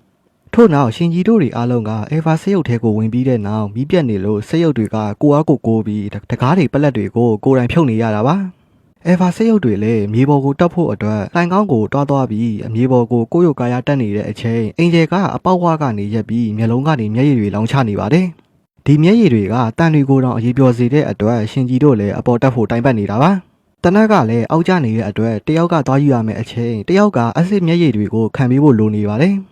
အသေးခံကာကွယ်ဖို့အတွက်အာဆူကာကသူ့လုံးမှာဖြစ်ကြောင်းပြောပြီးအာယာနာမီကတနက်ကိုကောက်ဖို့တာဝန်ယူပြီးရှင်ဂျီကပြစ်ဖို့တာဝန်ယူလိုက်ပါတယ်။ဒီလိုနဲ့အာဆူကာကအဆစ်မျက်ရည်တွေကိုအသေးခံပြီးကာကွယ်နေတဲ့အချိန်အာယာနာမီလည်းအောက်ကိုဆင်းပြီးတနက်ကောက်ရင်ရှင်ဂျီကတနက်ကိုယူပြီးပြစ်လိုက်တော့အင်ဂျယ်လည်းစကားပေါက်ဖြစ်ပြီးတေသွားပါတယ်။အင်ဂျယ်တေသွားတဲ့တပြိုင်နက်မီးပြန်လာလို့ဓာတ်လေကားတကာပွင့်လာတဲ့အချိန်မီဆာတိုတို့ရဲ့အဖြစ်ပြက်ကြောင့်သူ့ရတနာမင်းကလေးကလည်းစိတ်ညစ်နေပါတယ်။ညရောက်တော့မှတမျိုးလုံးမီးလာတဲ့အချိန်ရှင်ဂျီတို့ကတော့တောင်ကုန်းတနေရာမှာတဘာဝဆန်နဲ့ကြဲရောင်လားရောင်တွေကိုကြည့်ပြီးအနားယူနေတာပါ။နောက်တနေ့မနေ့ရောက်တော့မီဆာတိုတယောက်အဝတ်စားလဲနေရင်အတိတ်ကအကြောင်းအရာတစ်ခုကိုစဉ်းစားနေပါတယ်။လွန်ခဲ့တဲ့အချိန်ကာလတစ်ခုဒုတိယဖြစ်စဉ်ဖြစ်ပွားနေတဲ့အချိန်တိုင်ငံလုံးငရဲမီးလိုလောင်ကျွမ်းနေတဲ့ပတ်ဝန်းကျင်မှာလူတစ်ယောက်ကတစုံတစ်ယောက်ကိုကယ်တင်ဖို့လုပ်နေတာပါ။ထိုလူကတော့မီဆာတိုရဲ့အဖေဖြစ်နေပြီးသူမကိုအလုံးပိတ်အခန်းထဲထည့်ကပင်လယ်ဘက်ကိုစွန့်ပစ်လိုက်ပါတယ်။မီဆာတိုလည်းတတိယလာလို့အပြင်ထွက်ကြည့်လာတဲ့အချိန်ဖခင်ဖြစ်သူကတိတ်ဆုံးသွားတဲ့အပြင်တမန်တော်တပားလို့အတောင်ပန်နှစ်စုံကမြေအောက်ကနေပေါ်ထွက်လာတာကိုသူမကိုယ်တိုင်မျက်ဝါးထင်ထင်မြင်ခဲ့ရတာပါ။ဒီလိုနဲ့လက်ရှိကာလကိုရောက်လာပြီးဌာနကိုသွားဖို့ပြင်နေတဲ့အချိန်ရှင်ကြီးရဲ့တငယ်ချင်းတွေကမီဆာတိုတယောက်ယာဒူးတိုးသွားတာကိုမြင်ပြီးဂုံပြူနေတာကိုရှင်ကြီးကလည်းမြင်ပြီးအထူးဆန်းဖြစ်နေပါတယ်။မီဆာတိုကအခုချိန်မှာဗျူဟာမူးကနေဘုံမူးအဖြစ်ယာဒူးတိုးသွားတာဖြစ်ကြောင်းရှင်ကြီးရဲ့တငယ်ချင်းတွေကရှင်းပြလိုက်တော့မှရှင်ကြီးလည်းအံ့ဩသွားပါတယ်။ဌာနချုပ်မှာလည်းရှင်ကြီးတို့တွေကအေဗာဆေးရုပ်တွေကိုစိတ်ချင်းဆက်သွယ်ရေးလေ့ကျင့်နေကြပြီးရှင်ကြီးကအမှတ်ပုံများနေလို့အာဆူကာကမနာလိုဖြစ်နေတာပါ။အိမ်ရောက်လာတော့လေမီဆာတိုယာဒူးတိုးသွားလို့ရှင်ကြီးရဲ့တငယ်ချင်းတွေကဂုံပြူနေကြပြီးမီဆာတိုတယောက်မပျော်ရွှင်နေတာကိုလည်းရှင်ကြီးကသတိထားမိနေပါတယ်။ခဏကြာမှမီဆာတိုရဲ့အိမ်ကိုသူ့တေသနာမင်းကလေးနဲ့အတူခန်ကြီးကပါရောက်လာပြီးဂုံပြူနေလို့မီဆာတိုကစိတ်ညစ်နေတာပါ။တစ်ဖက်မှာလည်းရှင်ကြီးရဲ့အဖေကလွန်ခဲ့တဲ့နှစ်တုန်းကဒုတိယဖြစ်စဉ်ဖြစ်ခဲ့တဲ့မြောက်ဝင်ရုံစုံကိုသွားပြီးတစ်ခုခုကိုကြည့်နေတဲ့သဘောကျနေပါတယ်။ခဏအကြာမှဌာနချုပ်မှာတော့အင်ဂျယ်တကောင်ပေါ်လာလို့အချက်ပေးသံတွေမြည်လာပေမဲ့ဒီတစ်ခါမှတော့မြေပြင်ပေါ်ကနေမဟုတ်ပဲအာကာသမှာတွေ့နေလို့မီဆာတိုတို့ကလည်းအံ့ဩသွားပါတယ်။ဒီအင်ဂျယ်ကကမ္ဘာအဖြစ်ဘက်ကနေအဆက်တွေချပြီးကမ္ဘာပေါ်ကိုဘုံကျဲနေတယ်လို့မျိုးကျဲချနေလို့မီဆာတိုတို့လည်းသူတို့ဘလို့ချေမော့မယ်မသိပဲကောင်းစားနေတာပါ။ဒါပေမဲ့လည်းရုပ်ချောပြီးညံကောင်းလုံးတဲ့မီဆာတိုကအင်ဂျယ်ရဲ့ရည်ရွယ်ချက်ကိုသိသွားပြီးအေဗာဆေးရုပ်တွေကိုမောင်းမဲ့ရှင်ဂျီတို့ကိုခေါ်လိုက်ပါတယ်။ ဒီအင်ဂျယ်ကနောက်တနာရီနေရင်ကဘာပေါ်ကိုဆင်းလာပြီးအသေးခံဘုံခွဲမှာမို့လို့ရှင်ကြီးတို့ကိုတားဖို့အတွက်အမိန့်ပေးလိုက်ပါတယ်။ဒါပေမဲ့လည်းဒီဘုံကမြို့နဲ့မြို့ကိုအသာလေးဖျက်ဆီးနိုင်တဲ့ဘုံဖြစ်နေလို့အသေးခံပြီးအင်ဂျယ်ကိုတိုက်ရတာကမဖြစ်နိုင်ကြောင်းအာဆူကာကပြောလိုက်ပါတယ်။ဒါပေမဲ့လည်းရွေးချယ်စရာမရှိတော့တဲ့အတွက်ရှင်ကြီးတို့အားလုံးတည်ရဲစာရေးဖို့အတွက်ပြောပြီးဒီအင်ဂျယ်ကိုအသေးခံပြီးချေမှုန်းဖို့အတွက်မီဆာတိုကအမိန့်ပေးလိုက်ပါတယ်။ရှင်ကြီးလည်းသူတို့ရဲ့အသက်တွေကိုဖျားသခင်စီမှာအပ်ပြီးဆေးရုပ်တွေရဲ့အခန်းထဲကိုလာခဲ့ပေမဲ့ရှင်ကြီးကတော့ဒီဆေးရုပ်ကိုမောင်းရတဲ့ရည်ရွယ်ချက်တွေပျောက်ဆုံးနေတယ်လို့မျိုးခံစားနေရတာပါဒီလိုနဲ့အင်ဂျယ်လည်းကဘာမြေပေါ်ကိုဆင်းလာပြီးဌာနချုပ်တစ်ခုလုံးကိုဖောက်ခွဲဖို့ပြင်နေတဲ့အချိန်အေဗာဆေးရုပ်တွေလည်းအင်ဂျယ်စီပြေးပြီးဝင်တားဖို့ကြိုးစားနေပါတယ်ရှင်ကြီးကိုယ်တိုင်အားကုန်သုံးပြီးတားဆီးနေချိန်ဘေးကအေဗာဆေးရုပ်တွေကလည်းဝင်လာပြီးကူညီနေတဲ့အချိန်အာဆူကာကဒိုင်းကာကိုဓာတ်နဲ့ခွဲပြီးပောက်ကွဲကန်ဒီမှာအင်ဂျယ်ရဲ့မျက်လုံးကိုရအောင်ထိုးနိုင်ခဲ့ပါတယ်အင်ဂျယ်တေဆုံးသွားပေမဲ့ဘုံကအသက်ဝင်နေတဲ့အတွက်အေဗာဆေးအုပ်တွေကအသေးခံပြီးမြို့ကိုပောက်ကွဲမှုတန်ကနေကာကွယ်တားဆီးနိုင်ခဲ့ပေမဲ့ရှင်ကြီးရဲ့အေဗာ01ကတော့အတော်လေးပျက်စီးသွားပါတယ်။ဒါပေမဲ့လည်း၃ယောက်လုံးအသက်ရှင်ရှင်နဲ့ဌာနကိုပြန်လာတဲ့အချိန်ရှင်ကြီးရဲ့အဖေကဖုန်းဆက်ပြီးဒီတိုက်ပွဲကိုအောင်နိုင်ခဲ့တဲ့အတွက်ရှင်ကြီးကိုချီးကျူးလိုက်တော့ရှင်ကြီးလည်းအတော်လေးအံ့ဩသွားပါတယ်။ထို့နောက်အောက်ပွဲခံခြင်းပေမဲ့ပတ်စံမလောက်လို့လမ်းဘေးကခောက်ဆွဲဆိုင်မှာဝင်ထိုင်နေရင်ရှင်ကြီးတယောက်အေဗာဆေးအုပ်ကိုမောင်းနှင်ရတဲ့ရည်ရွယ်ချက်ကိုသိသွားပါတော့တယ်။အကြောင်းကတော့ရှင်ကြီးကသူ့အဖေရဲ့ချီကျူးကွန်ပျူတာကိုခန့်ကျင်းနေတာပါဒီလိုနဲ့နောက်တစ်နေ့မှာတော့ရှင်ကြီးတို့တွေအေဗာဆေးရုပ်တွေကိုစိတ်ချင်းဆက်သွယ်ရေးလေးချင်းမဲ့နေ့ကိုရောက်လာခဲ့ပါတယ်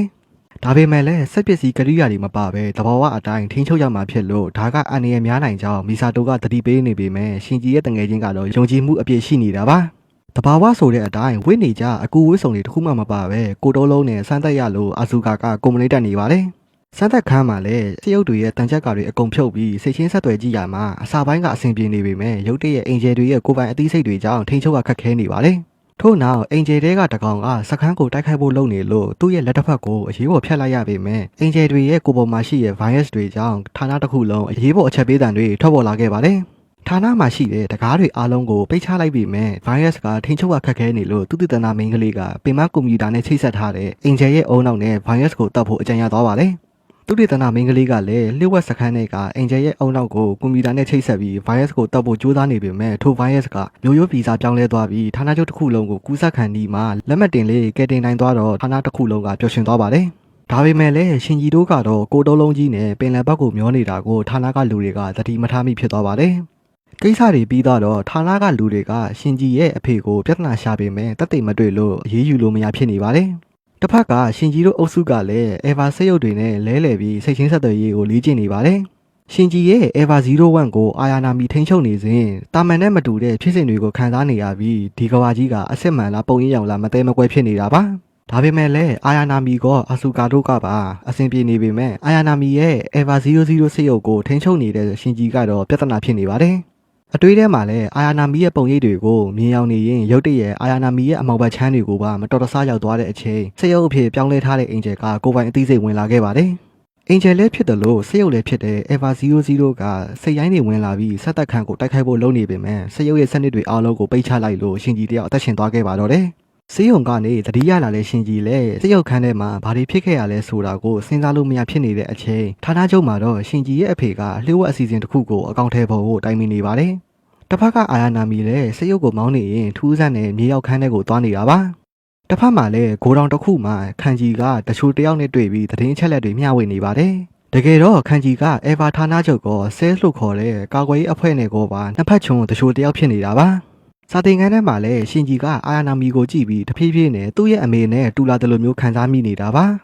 စမ်းသက်ခန်းထဲမှာလည်းရှင်ကြီးတယောက်အာယာနာမီရဲ့အကြောင်းတွေကိုတွေးနေတာကြောင့်အေဗာနဲ့စိတ်ချင်းဆက်သွယ်လို့များဖြစ်နေပါတယ်ဒီလိုနဲ့သိကျင်စိတ်တွေများလာတဲ့ရှင်ကြီးကအာယာနာမီကိုသူ့ရဲ့အဖေเจ้าကိုမေးကြည့်လိုက်ပါတယ်။အာယာနာမီကဘာမှပြန်မပြောတော့သူမကိုအမေနဲ့တူတယ်လို့မျိုးခံစားရကြောင်းရှင်ကြီးကပြောလိုက်တော့အာယာနာမီလည်းစိတ်ထဲမှာတမျိုးကြီးဖြစ်သွားတယ်လို့မျိုးခံစားမိသွားပါတယ်။ရှင်ကြီးလည်းအိမ်ရောက်လာတဲ့အချိန်စိတ်ထဲမှာတခုခုကိုယဉ်နီးနေတယ်လို့မျိုးခံစားနေရလို့စဉ်းစားမရဖြစ်နေတာပါ။ဒီလိုနဲ့မနေ့ရောက်တော့ရှင်ကြီးကအမေရဲ့အုပ်ကူစီသွားနေတဲ့အချိန်အဖေဖြစ်သူကရောက်လာခဲ့ပါတယ်။ရှင်ကြီးတယောက်ဌာနကိုရောက်လာကြတဲ့ကဖခင်နဲ့စကားကောင်းကောင်းမပြောခဲ့ရတဲ့အတွက်အခုလိုစကားပြောပေးတာကျေးဇူးတင်ကြောင်းပြောလိုက်ပါတယ်။ဒီလိုနဲ့ရှင်ကြီးတယောက်အိမ်ပြန်ရောက်လာပြီးစိတ်ထွက်ပေါက်အနေနဲ့တရောတီးနေတာကိုလည်းအာဆူကာကတွေ့ပြီးသဘောကျသွားပါတယ်။တစ်ဖက်ကမီဆာတိုတို့လည်းခန်ကြီးတဲ့အတူမင်္ဂလာဆောင်တစ်ခုကိုသွားပြီးအပြန်မှာဆန်နေဆိုင်နဲ့ဝင်ထိုင်ပြီးတစ်ခွက်တစ်ဖလားဝင်ကစ်နေကြပါတယ်။ရှင်ကြီးတို့ကိုလည်းအိမ်ပြန်ရောက်ကြမှာဖြစ်ကြောင်းမီဆာတိုကဖုန်းဆက်လိုက်တော့ခန်ကြီးနဲ့အတူတူရှိနေမှအာဆူကာကတီးသွားပြီးဂျေဝင်နေပါတယ်။မ မီဆာတိုဘတ်မှာလည်းမူးယူပြီးအိမ်ပြန်လာခဲ့တဲ့လမ်းမှာခန်ဂျီကိုမတက်နိုင်လို့လမ်းခွဲမိတဲ့အတွက်တောင်းပန်ကြောင်းမီဆာတိုကပြောတော့ခန်ဂျီလည်းနားလည်ပေးလိုက်ပါတယ်ဒါပေမဲ့လည်းဖခင်ဖြစ်သူကြောင့်အင်ဂျယ်တွေကိုလက်စားချေဖို့အတွက်ဦးစားပေးနေတာဆိုပြီးရင်ထဲကခန်းစားချက်တွေပေါက်ကွဲလာတဲ့အချိန်ခန်ဂျီကနှုတ်ဆက်အနမ်းလေးပေးလိုက်ပါတယ်တစ်ဖက်ကအာဆူကလည်းအပြင်းပြေအနေနဲ့နန်းကြီးကြမလားဆိုပြီးရှင်ဂျီကိုပြောတော့သူလည်းအထိတ်လန့်ဖြစ်သွားပါတယ်ယောက်ျားလေးဖြစ်ပြီးပဲများနေတဲ့ရှင်ဂျီကိုအာဆူကာကစိတ်မရှိတော့ပဲသူ့ရဲ့နှာခေါင်းကိုပိတ်ပြီးအာဆူကာရဲ့ပထမဆုံးအနမ်းကိုရှင်ဂျီစီကိုပေးလိုက်ပါတယ်ဒါပေမဲ့လည်းနှာခေါင်းပိတ်ထားလို့အသက်ရှူကျက်နေတဲ့ရှင်ဂျီကနောက်ဆုတ်လိုက်တဲ့အချိန်အာဆူကာကတော့ယွန်လို့ရေချိုးကန်းထဲမှာပလုတ်ကျင်းနေလို့ရှင်ဂျီလည်းကြောင်သွားပါတယ်ဒီလိုနဲ့မီဆာတိုတယောက်ငူးယူပြီးအိမ်ပြန်ရောက်လာခဲ့တဲ့အချိန်ခန်ဂျီရဲ့အနားကိုကတ်နေတဲ့အာဆူကာတယောက်မီဆာတိုရဲ့ရေမွေးနဲ့ရသွားလို့စိတ်ထဲမှာဝမ်းနည်းလာတယ်လို့မျိုးဖြစ်သွားပါတယ်နောက်တစ်နေ့မှာတော့ဌာနချုပ်ရဲ့မြေရောက်ခန်းတက်နေရမှာနားလဲရခတ်တဲ့ဆောက်ဝိုင်းတွေကျိုးတွေနဲ့အတူတူအာယာနာမီတယောက်ဖန်ပြုံတစ်ခုတည်းရောက်နေတာကိုရှင်ဂျီရဲ့အဖေကကြည့်ပြီးကျဉ်နေပါတယ်ဒီနေရာမှာတော့ဇလန်းရဲ့မြုပ်ကွက်ရတစ်ခုကိုပြောပြချင်ပါတယ်တကယ်တော့အာယာနာမီကလူသားစစ်မဟုတ်ပါဘူးရှင်ဂျီရဲ့အမေဖြစ်သူရဲ့ဆဲရီတီရှူးတွေနဲ့ဖွဲ့စည်းထားပြီးပထမမျိုးဆက်အင်ဂျယ်တကောင်ရဲ့စိတ်ဝိညာဉ်တစ်ခုကိုပေါင်းထည့်ထားတဲ့လူသားကိုယ်ပွားတစ်ယောက်ပါအယိုးရှင်းဆုံးပြောရရင်တည်သွားတဲ့ခန္ဓာကိုယ်ကိုပြုတ်ပြင်းမိုးမှန်ပြီးမိစ္ဆာနဲ့ဆိုးရဲ့ဝိညာဉ်ကိုထည့်ထားတဲ့လူသားတစ်ဝက်မကောင်းဆိုးဝါးတစ်ဝက်ပါပြန်ဆက်ရရင်ခန်ဂျီကမြေအောက်ရဲ့လျှို့ဝှက်တကားတစ်ခုစီကိုသွားတဲ့လမ်းမှာမီဆာတိုကအချိန်မီတားလိုက်ပါတယ်မီဆာတိုလည်းခန်ဂျီတယောက်နှစ်ပတ်ချုံတချိုလုံးနေမှအစောကြီးတည်ထားတာဖြစ်ကြောင်းပြောနေချိန်မီဆာတိုတယောက်မယုံနိုင်စရာအရာတစ်ခုကိုမြင်သွားပါတယ်ဒါကတော့ခန်ဂျီတယောက်တကားဖွင့်လိုက်တဲ့အချိန်အင်ဂျယ်တွေရဲ့နတ်ဖျားလည်းဖြစ်တယ်လို့အင်ဂျယ်တွေရဲ့ပထမဆုံးမျိုးဆက်လည်းဖြစ်တဲ့အာဒန်ကိုအရှင်လက်လက်ချုံနှောင်ထားတာကိုမီဆာတိုတယောက်မြင်ပြီးအထိတ်တလန့်ဖြစ်သွားတာပါအင်ဂျယ်တွေကိုအသေးသက်ရမယ်ဆိုတဲ့ခံယူချက်နဲ့အသက်ရှင်နေတဲ့မီဆာတိုတယောက်အင်ဂျယ်ရဲ့ဖခင်ကိုတိတ်တိတ်ဆိတ်မွေးထားတဲ့ဒီဌာနချုပ်ကြီးကိုနားမလည်နိုင်ဖြစ်သွားပါတော့တယ်နောက်ဆုံးတော့အင်ဂျယ်တွေအားလုံးကဘာလို့ဒီစခန်းကိုပဲရွေးပြီးတိုက်ခိုက်နေရလဲဆိုတဲ့အကြောင်းကိုမီဆာတိုတယောက်နားလည်သဘောပေါက်သွားပါတော့တယ်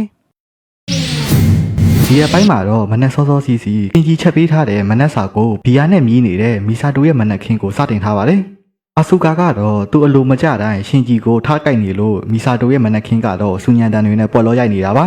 ါဒီလိုနဲ့စိတ်ချင်းဆက်သွယ်ရေးလေးချိန်ကမ်းမှာလဲထုံးစံအတိုင်းရှင်ဂျီကအမှတ်များဆုံးဖြစ်နေလို့အာဆူကာကအပြင်ပန်းမှာသဘောကောင်းမနှောကောင်းဖြစ်နေပေမဲ့တကယ်တမ်းမှာတော့ရှင်ဂျီပေါ်မနာလိုဖြစ်နေပါတယ်ခဏကြာမှာတော့အင်ဂျယ်တကောင်ပေါ်လာလို့ဌာနကလူတွေကအေဗာစိတ်ရုပ်တွေကိုလှုပ်ဖို့အမိန့်ပေးပေမဲ့ဒီအင်ဂျယ်ကမြင်းကြားဆက်လုံးကြီးဖြစ်နေတဲ့အပြင်သူ့ရဲ့ဆွမ်းအားကဘာမှမသိဖြစ်နေတော့ညံကောင်းလုံးနဲ့မီဆာတိုတောင်ကောင်းစားနေပါတယ်ဒါပေမဲ့လည်းအေဗာစိတ်ရုပ်တွေကိုအချိန်ကြီးစောင့်ကြည့်ဖို့အမိန့်ပေးထားပေမဲ့အာဆူကာတယောက်တိုင်ပတ်နေလို့ရှင်ဂျီလည်းရွေးချယ်စရာမရှိတော့ပဲအင်ဂျယ်ကိုတနက်နဲ့ပြစ်လိုက်ပါတယ်ထိုအချိန်အင်ဂျယ်ကရုတ်တရက်ပျောက်သွားပြီးရှင်ဂျီရဲ့အောက်မှာအနက်ရောင်အတွင်းကြီးတစ်ခုလိုပေါ်လာလို့ရှင်ဂျီကပြဿနာတက်နေပေမဲ့ဒီတွင်းကြီးကစိတ်ရုပ်ကိုဆွဲခေါ်သွားပါတယ်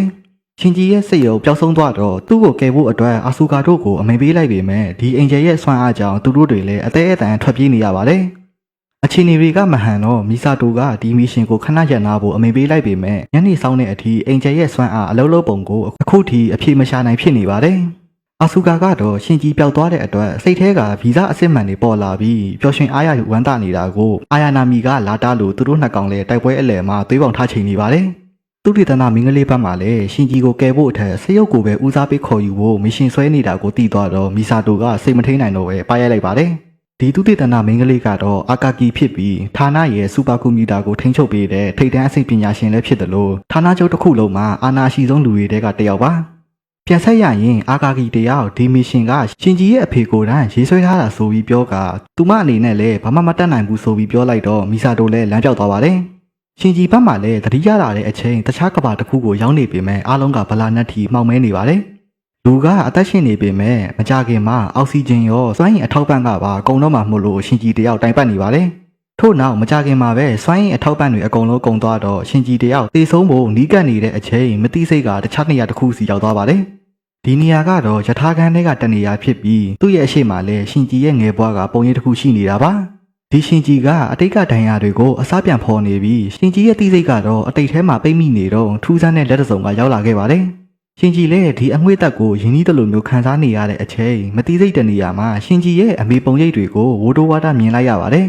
တစ်ဖက်မှာလည်းအေဗာစိတ်ရုပ်တွေကအင်ဂျယ်ကိုတိုက်ခိုက်ဖို့ပြင်နေတဲ့အချိန်ရုတ်တရက်ထူးဆန်းလာတယ်လို့ခံစားနေရပါတယ်အင်ဂျယ်ကရုတ်တရက်အနှဲရောင်တွေပြောင်းလာပြီးခဏအကြာမှာပဲလူရဲ့သွေးတွေနဲ့အတူရှင်ဂျီရဲ့စိတ်ရုပ်ကထွက်လာခဲ့ပါတယ်ဒါပေမဲ့လည်းစိတ်ရုပ်လိုမဟုတ်တော့ပဲမကောင်းဆိုးဝါးတကောင်နဲ့ပုတ်ပြီးတူလာတယ်လို့မျိုးဖြစ်နေပြီးတကိုယ်လုံးမှာလည်းသွေးရောက်နေလွှမ်းနေတဲ့ Ever 01ကိုကြည့်ပြီးအာကာကီကတော့တခုခုကိုတွေးပြီးနောက်ထားရနေပါတယ် ဘာလို့များဒီမကောင်းဆိုးဝါးတကောင်ကိုတီထွေဖန်တီးခဲ့ရလဲဆိုပြီးတော့ပေါ့ဗျာ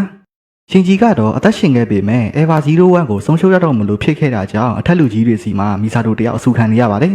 တစ်ဖက်မှာလည်းရှင်ကြီးရဲ့အဖေကစိတ်ရုံမောင်းမဲ့လူသစ်တယောက်အကြောင်းကိုလက်ထောက်နဲ့တိုင်ပင်နေပါတယ်ခဏကြာမှလူမလိုပဲမောင်းလို့ရမယ်အနီရောင်ပလက်ကိုတီထွင်ထားကြောင်းအာဂါကီကရှင်ကြီးရဲ့အဖေကိုတင်ပြလိုက်တော့သူလည်းအကြံစိုးတစ်ခုကိုစဉ်းစားမိသွားပါတယ်ထို့နောက်ရှင်ကြီးရဲ့အဖေကအာယာနာမီကိုစမ်းသပ်တဲ့အခန်းထဲကိုရောက်လာခဲ့ပေမဲ့အာဂါကီကတော့တစ်ခုခုကိုစဉ်းစားနေပါတယ်တစ်ဖက်ကကြောင်းမှာလည်းအမြဲတမ်းထားကိုက်နေတဲ့ရှင်ကြီးနဲ့အာဆူကာတို့ကိုတွဲချင်ရင်လည်းတွဲလိုက်ဖို့တွန်ကြီးကပြောလိုက်တော့နှစ်ကောင်လုံးရဲ့ဒေါသတွေကသူ့စီရောက်လာခဲ့ပါတယ်တစ်ဖက်မှာလည်းအာဂါကီကစိတ်ရုံမောင်းမဲ့လူသစ်အကြောင်းကိုမီဆာတိုကိုပြောပြလိုက်တော့သူမှလည်းအရန်ကိုအံ့ဩသွားပါတယ်တခြားတစ်ဖက်ကကြောင်းမှာလည်းအာယာနာမီတယောက်ကြောင်းမတက်လို့သူမရဲ့အိမ်ကိုကျောင်းစာတွေတောက်ဖို့အတန်းကောင်းဆောင်ကတွန်ကြီးကိုခိုင်းလိုက်ပါတယ်ဒါပေမဲ့လည်းတွန်ကြီးကိုသဘောကျနေတဲ့အတန်းကောင်းဆောင်ကအတူတူသွားဖို့ရေလာမြောင်းဖောက်နေပေမဲ့ငတုံးတွန်ကြီးကတော့ရှင်ကြီးနဲ့အတူတူသွားဖို့ခေါ်လိုက်တော့အတန်းကောင်းဆောင်လည်းမြောင်းဖောက်ပြီးရေမရတယ်လို့ဖြစ်နေတာပါဒီလိုနဲ့အာယာနာမီရဲ့အိမ်ကိုရောက်လာတော့မိန်းကလေးတယောက်ရဲ့အခန်းဖြစ်ပြီးဝက်ချန်လိုပေပွားနေလို့တွန်ကြီးကညီးတွားနေပေမဲ့ရှင်ကြီးကတော့အခန်းတန်ရှင်ရေးလုပ်ပေးနေပါတယ်ထိုအချိန်အာယာနာမီရောက်လာတော့ရှင်ကြီးကိုကြည့်ပြီးစိတ်ထဲမှာအနှဲငယ်လှုပ်ရှားသွားတာပါဌာနချုပ်မှာလည်းအထက်လူကြီးဆိုတဲ့ကောင်ကထိုင်ကုန်ပေါ်မှာထိုင်ပြီးအပြစ်တင်အားချောင်းနေတာကိုရှင်ကြီးရဲ့အဖေကစိတ်ပြတ်နေပါတယ်တစ်ဖက်မှာလည်းအထက်လူကြီးဆိုတဲ့ကောင်တွေကိုအာခံဖို့ကောပြန်ကျုံးဖို့ကောပါရှင်ကြီးရဲ့အဖေကအစီအစဉ်တစ်ခုမကြခင်လာတော့မှဖြစ်ကြောင်းလက်ထောက်ကိုပြောပြလိုက်ပါတယ်ဌာနထဲမှာလည်းဝန်ထမ်းမလေးကိုဖုန်ကြောင်နေတဲ့ခန်းကြီးစီကိုမီဆာတိုကရောက်လာပြီးမြေအောက်မှာတွေးခဲ့တဲ့အင်ဂျယ်ရဲ့ဖခင်ကြီးကိုဘာကြောင့်ဖမ်းထားရလဲဆိုပြီးမေးနေပါတယ်ဒါပေမဲ့လည်းဒီသတင်းသာပေါက်ကြားသွားရင်နှစ်ကောင်လုံးပြေးစရာနေရာတွေပျောက်ကုန်မှာကိုကြိုသိနေတဲ့ခန်းကြီးကစကားလမ်းကြောင်းလွှမ်းနေတဲ့အချိန်ရှင်ကြီးကရောက်လာခဲ့ပါတယ်ထို့နောက်ရှင်ကြီးကိုခန်းကြီးရဲ့စိုက်ခင်းဘက်ကိုခေါ်သွားပြီးသူ့ကိုလည်းဒီဌာနရဲ့လှည့်ဝက်ချက်တချို့နဲ့ကိုလိုရမယ့်တာဝန်တွေကိုဘာမှမတွေးပဲလှုပ်ရှားရှိရလှုပ်ဖို့ပြောလိုက်ပါတယ်နောက်တစ်နေ့ကျောင်းတက်တော့တွန်ကြီးတယောက်ရုံခန်းရောက်နေတာကိုတွေးပြီးရှင်ကြီးတယောက်အထူးဆန်းနေဖြစ်နေတာပါထို့နောက်တွန်ကြီးကအတန်းထဲကိုပြန်ရောက်လာတဲ့အချိန်အရင်ကလူမျိုးမဟုတ်ပဲထိုင်မိုင်းနေတာကိုရှင်ကြီးတယောက်သတိထားမိသွားပါတယ်တွန်ကြီးဘက်မှာလည်းတစ်ခုခုကိုတွေးနေပြီးလူသေးတယောက်လိုမျိုးကြောင်တောင်ကြီးဖြစ်နေတာပါညနေရောက်တော့အိမ်မပြန်သေးပဲစိတ်တက်ကြနေတဲ့တွန်ကြီးစီကိုအတန်းကောင်းဆောင်ကရောက်လာပြီးဒုတိယတစ်ချိန်ရေလာမြောက်ဖောက်နေပေမဲ့တွန်ကြီးကတော့စိတ်တက်ကြပြီးရင်ကြာနေတော့မှဖြစ်ပါတယ်ထို့နောက်အကြံစီအတိုင်းအတန်းကောင်းဆောင်ကလည်းတွန်ကြီးကိုနီးလက်စာထမင်းချက်ကျွေးမယ်ဆိုပြီးအကွက်ရွှေ့လိုက်ပါတယ်နောက်တစ်နေ့ရောက်တော့မီဆာတိုကရှင်ကြီးကိုစရုပ်သစ်မောင်းမဲ့လူသစ်အကြောင်းကိုပြောချင်နေပေမဲ့အချိန်မတန်သလိုအချိန်ကြီးလည်းမပေးသလိုမျိုးဖြစ်နေတာပါEva ဆေးရုပ်အသစ်ဖြစ်တဲ့04ကိုစမ်းသပ်နေတော့ရုတ်တရက်ပေါက်ကွဲပြီးပျောက်ဆုံးသွားတဲ့သတင်းကအမှန်လားဆိုပြီးရှင်ကြီးကမေးလိုက်တော့မီဆာတိုတယောက်ပြောစရာစကားကြီးပျောက်နေပါတယ်။မီဆာတိုလည်းအရေးကြီးမရှင်သွားမှာမို့လို့ခန်ကြီးကိုအိမ်ဆောင်ဖို့အတွက်လွှတ်လိုက်မယ်ဖြစ်ကြောင်းရှင်ကြီးကိုအသိပေးလိုက်ပါတယ်။ထို့နောက် Eva 03ဆေးရုပ်အသစ်အကြောင်းကိုရှင်ကြီးကမေးတော့မယ့်အချိန်ရုတ်တရက်ရှင်ကြီးရဲ့တငယ်ချင်းကအိမ်ရောက်လာပြီးဆေးရုပ်မောင်းခြင်းကြောင့်ပြောတော့မီဆာတိုလည်းစိတ်ညစ်နေတာပါ။ကျောင်းမှာလည်းတွန်ကြီးတို့နှစ်ယောက်ကစိတ်တက်ကြနေလို့ရှင်ကြီးတယောက်ခေါင်းစားနေတဲ့အချိန်အာဆူကာကရောက်လာပြီးတွန်ကြီးကိုမြင်တော့ရုတ်တရက်ဒေါသထွက်သွားတာကိုရှင်ကြီးကနားမလည်နိုင်ဘူးဖြစ်နေတာပါထို့နောက်တွန်ကြီးတယောက်ပုံစံပြတ်နေတာကိုလည်းရှင်ကြီးကသတိထားမိနေတဲ့အချိန်တွန်ကြီးစီကိုအာယာနာမီကရောက်လာပြီးအကျိုးကြောင့်လာမေးနေပါတယ်ညနေရောက်တော့အတန်းကောင်းဆောင်ကတွန်ကြီးလိုစိတ်ပြက်စရာကောင်းတဲ့အကောင်ပေါ်မှာစေတနာတွေယိုဖိတ်နေတာကိုကြည့်ပြီးအာဆူကာကတော့စိတ်ပြက်နေတာပါအိမ်ရောက်တော့လေအေဗာစိတ်ရုပ်ကိုမောင်းမဲ့လူအစ်အကြောင်းကိုတိလားဆိုပြီးအာဆူကာကမေးတော့သူမရဲ့ခန္ဓာကိုယ်ကိုပဲစိတ်ရောက်နေတဲ့ရှင်ကြီးကမအူမလဲလုံးနေလို့အာဆူကာလည်းမပြောတော့ဘူးဆုံးဖြတ်လိုက်ပါတယ်ညရောက်တော့အိမ်မပျော်ဖြစ်နေတဲ့ရှင်ကြီးကသူ့ရဲ့အဖေเจ้าကိုခန်းကြီးကိုမေးကြည့်တော့သူလည်းစကားကိုလှည့်ပက်ပြီးပြောနေပေမဲ့တကယ်အကြောင်းအရာတွေကိုတော့လျှို့ဝှက်ထားလိုက်ပါတယ်မနေ့ရောက်တော့မီဆာတိုတို့ဘက်မှာစိတ်ရုပ်တစ်ကိုစမ်းသပ်နေတဲ့အချိန်လူတစ်နဲ့စိတ်ရုပ်ကြားကဆက်နွယ်မှုတွေကမကိုက်ညီလို့စိတ်ရုပ်ထဲကအင်ဂျယ်ကနိုးထလာပါတယ်မီဆာတိုကအာဂါကီပါထိန်းချုပ်ဖို့ကြိုးစားနေပေမဲ့အချိန်ထောင်းသွားပြီးမကြခင်မှာပဲစခန်းတစ်ခုလုံးကပောက်ကွဲသွားပါတော့တယ်။ထို့နောက်ဌာနချုပ်မှာအင်ဂျယ်တကောင်ပေါ်လာရဲဆိုပြီးသတင်းရလာလို့ရှင်ကြီးတို့အုပ်စုလည်းတိုက်ခိုက်ဖို့ရောက်လာခဲ့ပါတယ်။မီဆာတိုတို့လည်းတေလားရှင်လားမသိလို့ရှင်ကြီးကစိတ်ပူနေတဲ့အချိန်သူတို့ရဲ့ရှေ့ကိုအင်ဂျယ်ကရောက်လာခဲ့ပေမဲ့သူတို့လိုပုံစံတူအေဗာဆေးရုပ်တကောင်ဖြစ်နေလို့သူလည်းအံ့ဩသွားပါတယ်။အာဆူကာလည်းဆေးရုံမောင်းတဲ့လူသစ်အကြောင်းကိုပြောဖို့ကြိုးစားနေပေမဲ့အင်ဂျယ်ဆေးရုပ်ကအာဆူကာကိုတိုက်ခိုက်လိုက်တော့အာဆူကာလည်းတိုက်ပွဲကျသွားပါတယ်။ခဏအကြာမှအာယာနာမီလည်းအင်ဂျယ်ဆေးရုပ်ရဲ့တိုက်ခိုက်မှုကြောင့်သူမှလည်းတိုက်ပွဲကျသွားတော့ရှင်ကြီးလည်းထိတ်လန့်နေပါတယ်။ရှင်ကြီးလည်းသူလည်းတိုက်ခိုက်ရမယ့်ဆေးရုပ်ထဲမှာသူတို့လိုမျိုးဆေးရုံမောင်းတဲ့လူရှိမှန်းသိနေလို့တိုက်ခိုက်ဖို့တိုင်ပတ်နေပေမဲ့ဌာနချုပ်ထဲမှာရှိတဲ့ရှင်ကြီးရဲ့အဖေကဒါကအင်ဂျယ်တကောင်မို့လို့ချက်ချင်းတက်ပစ်ဖို့အမိပေးလိုက်ပါတယ်။ရှင်ကြီးကတိုက်ခိုက်ဖို့ညှင်းဆန်နေပေမဲ့ရှင်ကြီးကိုယ်တိုင်လည်းတိုက်ပွဲကြတော့မှာမို့လို့ထိန်းချုပ်စနစ်တွေအကုန်လုံးကိုပိတ်ခိုင်းပြီးစက်ရုပ်ထဲကအင်ဂျယ်ကိုနှိုးဖို့ရှင်ကြီးရဲ့အဖေကအမိပေးလိုက်ပါတယ် ရှင်ဂျီကဌာနကလူတွေကပါမလုပ်ဖို့ပြောနေပေမဲ့မတတ်နိုင်တော့တဲ့အဆုံးရှင်ဂျီရဲ့ထိန်းချုပ်စနစ်တွေအကုန်လုံးပိတ်ချလိုက်ပြီးအင်ဂျယ်ကိုနှိုးလိုက်ရပါတော့တယ်။ရှင်ဂျီရဲ့အင်ဂျယ်နိုးထွက်လာတာနဲ့တပြိုင်နက်စေယုတ်နှစ်ကောင်လုံးအသက်ရှင်မှုအတွက်အပြင်းထန်တိုက်ခိုက်နေတာပါ။ဒါပေမဲ့လည်းရှင်ဂျီရဲ့စေယုတ်ကအားသာသွားတဲ့အတွက်အင်ဂျယ်စေယုတ်ကိုအနိုင်ယူနိုင်ခဲ့ပါတော့တယ်။ပြဿနာတစ်ခုကတိုက်ပွဲပြီးနေတာတော့မရက်တတ်မဲအင်ဂျယ်ကူကစေယုတ်ထိန်းချုပ်ရေးစနစ်တွေကိုပါဖျက်ဆီးဖို့ရှင်ဂျီရဲ့အဖေကလှုပ်ထားတာမို့လို့ရှင်ဂျီလည်းမတားဆီးနိုင်ခင်မှာပဲစေယုတ်ရဲ့ပလက်ကိုဖျက်ဆီးမိသွားပါတယ်။တစ်ဖက်မှာလည်းမီဆာတိုတို့ကအသက်ရှင်နေပေမဲ့ရှင်ဂျီစီကိုအရေးကြီးသတင်းပေးဖို့လုပ်နေပါတယ်။ဒါကတော့စေယုတ်ကိုမောင်းတဲ့လူတစ်ကတခြားလူမဟုတ်ပဲတွန်ကြီးဖြစ်ကြောင်းမပြောခင်မှာသူ့ရဲ့အဖေသက်ခိုင်းခဲ့တဲ့စေယုတ်ရဲ့ကိုယ်ထဲမှာတွန်ကြီးရှိနေတာကိုမြင်သွားတဲ့ရှင်ဂျီတယောက်အတော်လေးကိုထိတ်လန့်တုန်လှုပ်သွားခဲ့ပါတယ်။တစ်ဖက်မှာလည်းတွန်ကြီးကိုသဘောကျနေတဲ့အတန်းကောင်းဆောင်ကသူ့အတွက်နေလက်စားချက်ပြီးစိတ်ကူးရင်နေတာပါ။ဌာနကိုပြန်ရောက်လာတော့ရှင်ဂျီကဒေါသထွက်နေပြီးဌာနချုပ်တစ်ခုလုံးကိုဖျက်ဆီးပြဖို့လုပ်နေလို့ဌာနကလူတွေကလည်းထိတ်လန့်နေပါတယ်။ကိုယ့်ရဲ့ဘဝမှာရှာရှာပါပါရလာတဲ့တငယ်ချင်းကိုကိုယ့်ရဲ့လက်နဲ့ပြတ်တက်ခိုင်းဖို့အတွက်အမိန်ပေးခဲ့တဲ့အဖေကိုပို့ပြီးဒေါသထွက်လာခဲ့တာပါ။ဒါပေမဲ့လည်းရလက်ကိုပဲကြည့်တယ်ရှင်ဂျီရဲ့အဖေကဘာမှဂရုမစိုက်တော့ပဲထိန်းချုပ်ရေးစနစ်တွေအကုန်လုံးကိုပိတ်လိုက်တော့ရှင်ဂျီလည်းဘာမှလုပ်လို့မရပဲဖြစ်သွားပါတယ်။တစ်ဖက်မှာလည်းမီဆာတိုနဲ့အာကာဂီကရက်ဆက်လွန်တဲ့ရှင်ဂျီရဲ့အဖေရဲ့လုပ်ရက်ကိုမိကုန်းထုတ်ဖို့စဉ်းစားနေတာပါ။စေးရုံမှာတော့တွန်ဂျီကအသက်ရှင်နေပေမဲ့ရှင်ဂျီကတော့သတိမရသေးပဲမသိစိတ်သေးကိုပဲနောက်တစ်ခါပြန်ရောက်နေပါတယ်။မသိစိတ်သေးမှာလည်းအာယာနာမီနဲ့အငင်းခုန်ဖြစ်နေပြီးရှင်ဂျီကအဖေကိုတတ်ဖို့အထိမုန်းတီးနေလို့အာယာနာမီကလည်းကာကွယ်လိုက်နဲ့တိုင်ပတ်နေတာပါ။နောက်တစ်နေ့ရောက်တော့အတန်းကောင်းဆောင်ကတွန်ဂျီကိုလူနာသတင်းလာမီးနေပေမဲ့ဆရာသမားကတော့ရှင်ဂျီကိုပဲမေးနေပါတယ်။ရှင်ဂျီကတော့ဒဏ်ရာတွေတက်တာနဲ့အမိန့်ကိုလွန်ဆန်မှုနဲ့အချုပ်ထဲကိုတန်းရောက်သွားပါတယ်။ခဏအကြာမှရှင်ဂျီရဲ့အဖေကခေါ်တွေးခဲ့ပေမဲ့ရှင်ဂျီကတော့ဒီလိုအဖေမျိုးရှိတဲ့နေရာမှာမနေရင်ကြောင်းနဲ့တရုတ်ကိုလည်းဘယ်တော့မှမမောင်းတော့ဘူးဆိုပြီးပြောလိုက်ပါတယ်။ရှင်ဂျီရဲ့အဖေကတော့တတိမရှိဘူးဆိုပြီးဇကနာထိုးနေပေမဲ့ရှင်ဂျီကတော့စိတ်နာနာနဲ့ဌာနချုပ်ကိုကြောခိုင်းပြီးထွက်သွားပါတော့တယ်။ဒီလိုနဲ့ရှင်ဂျီကမျိုးကနေထွက်သွားတော့မယ့်အချိန်အင်ဂျယ်တကောင်ပေါ်လာလို့အရေးပေါ်အချက်ပေးတံနေမြည်လာတော့ရှင်ဂျီလည်းအထိတ်တလန့်ဖြစ်သွားပါတယ်။ဌာနချုပ်မှာလည်းတိုင်ပတ်နေတဲ့အချိန်ရှင်ဂျီရဲ့အဖေကအာယာနာမီကိုရှင်ဂျီမောင်းတဲ့စေရုပ်အခန်းထဲကိုထည့်ဖို့အမိန့်ပေးလိုက်ပါတယ်။ဒါပေမဲ့လည်းစေရုပ်ထဲကအင်ဂျယ်ကစိတ်ချင်းဆက်သွယ်ဖို့ညှင်းဆန်နေတဲ့အတွက်ရှင်ဂျီရဲ့အဖေလည်းတိုင်ပတ်နေတာပါ။တစ်ဖက်မှာလည်းရှင်ဂျီထွက်သွားတာကိုပျော်နေပြီးကိုကိုအထင်ကြီးနေတဲ့အာဆူကာကအင်ဂျယ်ကိုတကောင်နဲ့ရင်ဆိုင်နေပေမဲ့အင်ဂျယ်ကကြည်စံမတိုးလို့ပြဿနာတက်နေပါတယ်။တိုက်ပွဲအတွေ့အကြုံမရှိအာချောင်နာကလွယ်ပြီးဘာမှအရေးချင်းမရှိတဲ့အာဆူကာကတော့အင်ဂျယ်ရဲ့တစ်ချက်ထဲနဲ့တင်အနိစ္စသဘောနဲ့ကိစ္စချိုးသွားပါတော့တယ်။ထို့နောက်တိုက်ပွဲပုံးခိုတဲ့စခန်းကိုရောက်နေတဲ့ရှင်ဂျီစီကိုအာဆူကာရဲ့ Eva 02စက်ရုပ်ရဲ့ခေါင်းကတဲ့ရောက်လာလို့ရှင်ဂျီလည်းကြောက်လန့်သွားပါတယ်။ဌာနချုပ်မှာလည်းအလိုလျောက်မောင်းနေတဲ့ပလက်ကို Eva 01နဲ့ကိုအထည့်သွင်းပြီးစမ်းသပ်နေပေမဲ့ Eva 01ကငင်းဆန်နေလို့ရှင်ဂျီရဲ့အဖေလည်းဘာသာလောက်ရမယ်မသိဖြစ်နေပါတယ်။တိုက်ပွဲဘက်မှာလည်းခန်ဂျီကအေးအေးဆေးဆေးအပင်ရေလောင်းနေလို့ရှင်ဂျီလည်းထူးဆန်းနေပါတယ်။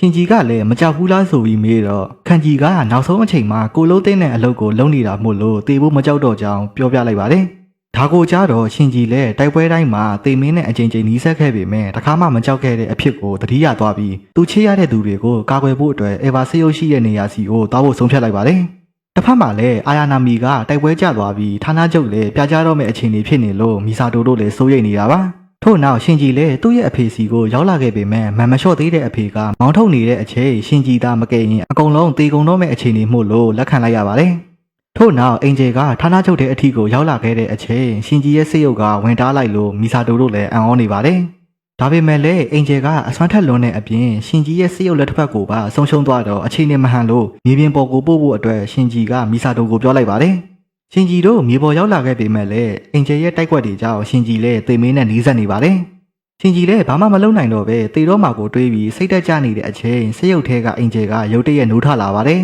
။ထို့နောက် Eva 01ကအင်ဂျယ်ကိုကန်ထုတ်လိုက်ပြီးကြံခဲ့တဲ့အင်ဂျယ်ရဲ့လက်တစ်ဖက်ကိုရှင်ဂျီရဲ့စိတ်ရုပ်ကယူတက်လိုက်တဲ့အချိန်စိတ်ရုပ်ရဲ့လက်ကမျိုးရိုးဗီဇပြောင်းလဲပြီးပြန်ပေါက်လာတာကိုမြင်ခဲ့တဲ့ဌာနချုပ်ကလူတွေကလည်းနားမလည်နိုင်ဖြစ်နေပါတယ်။ဌာနချုပ်ကလူတွေကလည်းအင်ဂျယ်စိတ်ရုပ်နဲ့ရှင်ဂျီတို့ကြားကစိတ်ချင်းဆက်သွယ်ရေးစနစ်တွေအားလုံးကပုံမှန်ထက်အဆ400ထိရောက်နေကြောင်းပြောတော့မီဆာတိုလည်းထိတ်လန့်သွားပါတယ်။ထိုအချိန်ရှင်ဂျီရဲ့စိတ်ရုပ်ကစိတ်နဲ့ခမ်းယုံနဲ့တင်အင်ဂျယ်တကောင်ကိုတတ်နိုင်ခဲ့တဲ့အပြင်မကောင်းဆိုးဝါလို့လမ်းလျှောက်နေလို့ဌာနကလူတွေအားလုံးကကြောင်ကြည့်နေကြပါတယ်။ထို့နောက်ရှင်ဂျီရဲ့စိတ်ရုပ်ကတည်သွားတဲ့အင်ဂျယ်ကိုအားရပါရစားတော့ပြနေတဲ့အပြင်စိတ်ရုပ်ရဲ့တန်ချက်ကတွေအကုန်လုံးပြုတ်ထွက်ကုန်လို့အာကာဂီလည်းကြောက်ရွံ့သွားပါတယ်။တိုက်ပွဲတဲကိုရောက်နေတဲ့ခန်ဂျီကရှင်ဂျီရဲ့အဖေကပါအေဗာ01ကလွတ်မြောက်သွားပြီဆိုတာကိုသာအထက်လူကြီးတွေသိရင်မကြခင်မှာကဘာပြတ်ဖို့နီးလာပြီဆိုကတွေးမိနေပါတယ်။ ဒီလိုနဲ့ပြဿနာတွေပြီးသွားတော့အထက်လူကြီးတွေကအကျိုးကြောင့်မေးနေတဲ့အချိန်ဒါကမတော်တဆစမ်းသပ်မှုဆိုတဲ့ခေါင်းစဉ်နဲ့ရှင်ကြီးရဲ့အဖေကတင်ပြလိုက်ပါတယ်ဌာနချုပ်မှာလည်းအင်ဂျယ်ကြောင့်စခန်းမှာပျက်စီးသွားလို့အရေးပေါ်စခန်းရွှေ့ဖို့အာကာဂီကအမိန်ပေးနေတာပါမီဇာတိုဘတ်မှာလည်းပုံပြက်ပန်းပြက်ဖြစ်နေတဲ့ Eva 01ကိုကြည့်ပြီးရှင်ကြီးတယောက်အသက်ရှင်သေးလားသေသွားပြီလားဆိုတာကိုတွေးနေပါတယ်ထိချုပ်ခန်းကိုဖွင့်ကြည့်လိုက်တော့ရှင်ကြီးတယောက်ပျောက်ဆုံးသွားတာကိုမြင်ပြီးမီဇာတိုကထိတ်လန့်သွားပါတယ်အာယာနာမီဘတ်မှာလည်းစေယုံရောက်နေပြီးအာဆူကာဘတ်မှာလည်းရှင်ကြီးကိုအနိုင်မယူနိုင်လို့စိတ်ပြတ်နေပါတယ်အာကာဂီဘတ်မှာလည်းရှင်ကြီးတယောက်ဘဲပြောက်သွားတာလဲဆိုပြီးစဉ်းစားမရဖြစ်နေတာပါစေယုတ်ခန်းထဲမှာလည်းရှင်ကြီးနဲ့စေယုတ်တို့ကပေါင်းစည်းသွားပေမဲ့တိစိတ်ကတော့ရှင်ကြီးစီအမြဲတမ်းပေးနေလို့စေယုတ်ရဲ့အတွေးတွေနဲ့မပေါင်းဆက်နိုင်ဖြစ်နေပါတယ်အတွေးတွေထဲမှာလည်းတငယ်ချင်းတွေကိုပြန်မြင်ရောက်နေပြီးရုပ်တရက်ရန်သူတွေကိုပါမြင်ရောက်လာလို့အတွေးတွေထဲမှာမျောလင့်နေပါတယ်ဒါပေမဲ့လည်းရှင်ကြီးရဲ့မတိစိတ်မှာရှိနေတဲ့ရန်သူကအင်ဂျယ်တွေမဟုတ်ပဲသူ့ရဲ့အဖေကိုယ်တိုင်ဖြစ်နေတာကိုသူကိုယ်တိုင်လည်းမြင်သွားပါတယ်ငငယ်လေးကလေးကဆုံးပစ်ခဲ့ပြီးကြီးလာတော့မှသူတို့အလိုချခိုင်းစေတတ်တယ်မိဘမြစ်တာကိုပေးရမယ့်အချိန်မှာသူတို့တွေရဲ့အသက်တွေတခြားလူတွေရဲ့အသက်တွေကိုကာကွယ်ဖို့ဆိုတဲ့ဝင်ထုတ်ဝင်ပိုးကိုထမ်းခိုင်းခဲ့တဲ့ဖခင်ကအဓိကရန်သူဖြစ်နေမဲ့ရှင်ကြီးတယောက်မြင်ရောက်လာတာပါတခြားတိစိတ်ထဲမှာလည်းသူကစိတ်ယုံမောင်းပြီးကဘာကိုကယ်တင်နေတဲ့သူရဲကောင်းဖြစ်နေလို့တခြားသူတွေကအထင်ကြီးလေးစားတာကိုလည်းခံကျင်နေတာပါဒီလိုမျိုးမတိစိတ်နဲ့တိစိတ်တွေရောထွေးရှိုးချက်ခတ်နေတဲ့အချိန်စိတ်ရုပ်ထဲကအင်ဂျယ်ကပုံစံအမျိုးမျိုးနဲ့ရှင်ကြီးကိုသူနဲ့ပေါင်းစည်းဖို့အတွက်စီယုံပြူဆွဲနေပါတယ်ဌာနမှာလည်းအင်ဂျယ်တဲကိုရောက်နေတဲ့ရှင်ကြီးကိုခွဲထုတ်ဖို့နေပယ်တဲ့အထိတိုးဝင်ပြီးချိတ်ဆက်မှုတွေကိုဖျောက်ဖျက်ဖို့အတွက်အာကာဂီကကြိုးစားနေပေမဲ့မီဆာတိုကတော့စိတ်ပူနေပါတယ်ရှင်ကြီးဘက်မှာလည်းအင်ဂျယ်စိတ်ရုပ်ရဲ့စိတ်ညှို့ခြင်းတွေကိုယုံကြည်သွားတဲ့နောက်ဌာနကခွဲထုတ်ခြင်းကိုညှင်းပက်လိုက်လို့အာကာဂီကထိတ်လန့်သွားပါတယ်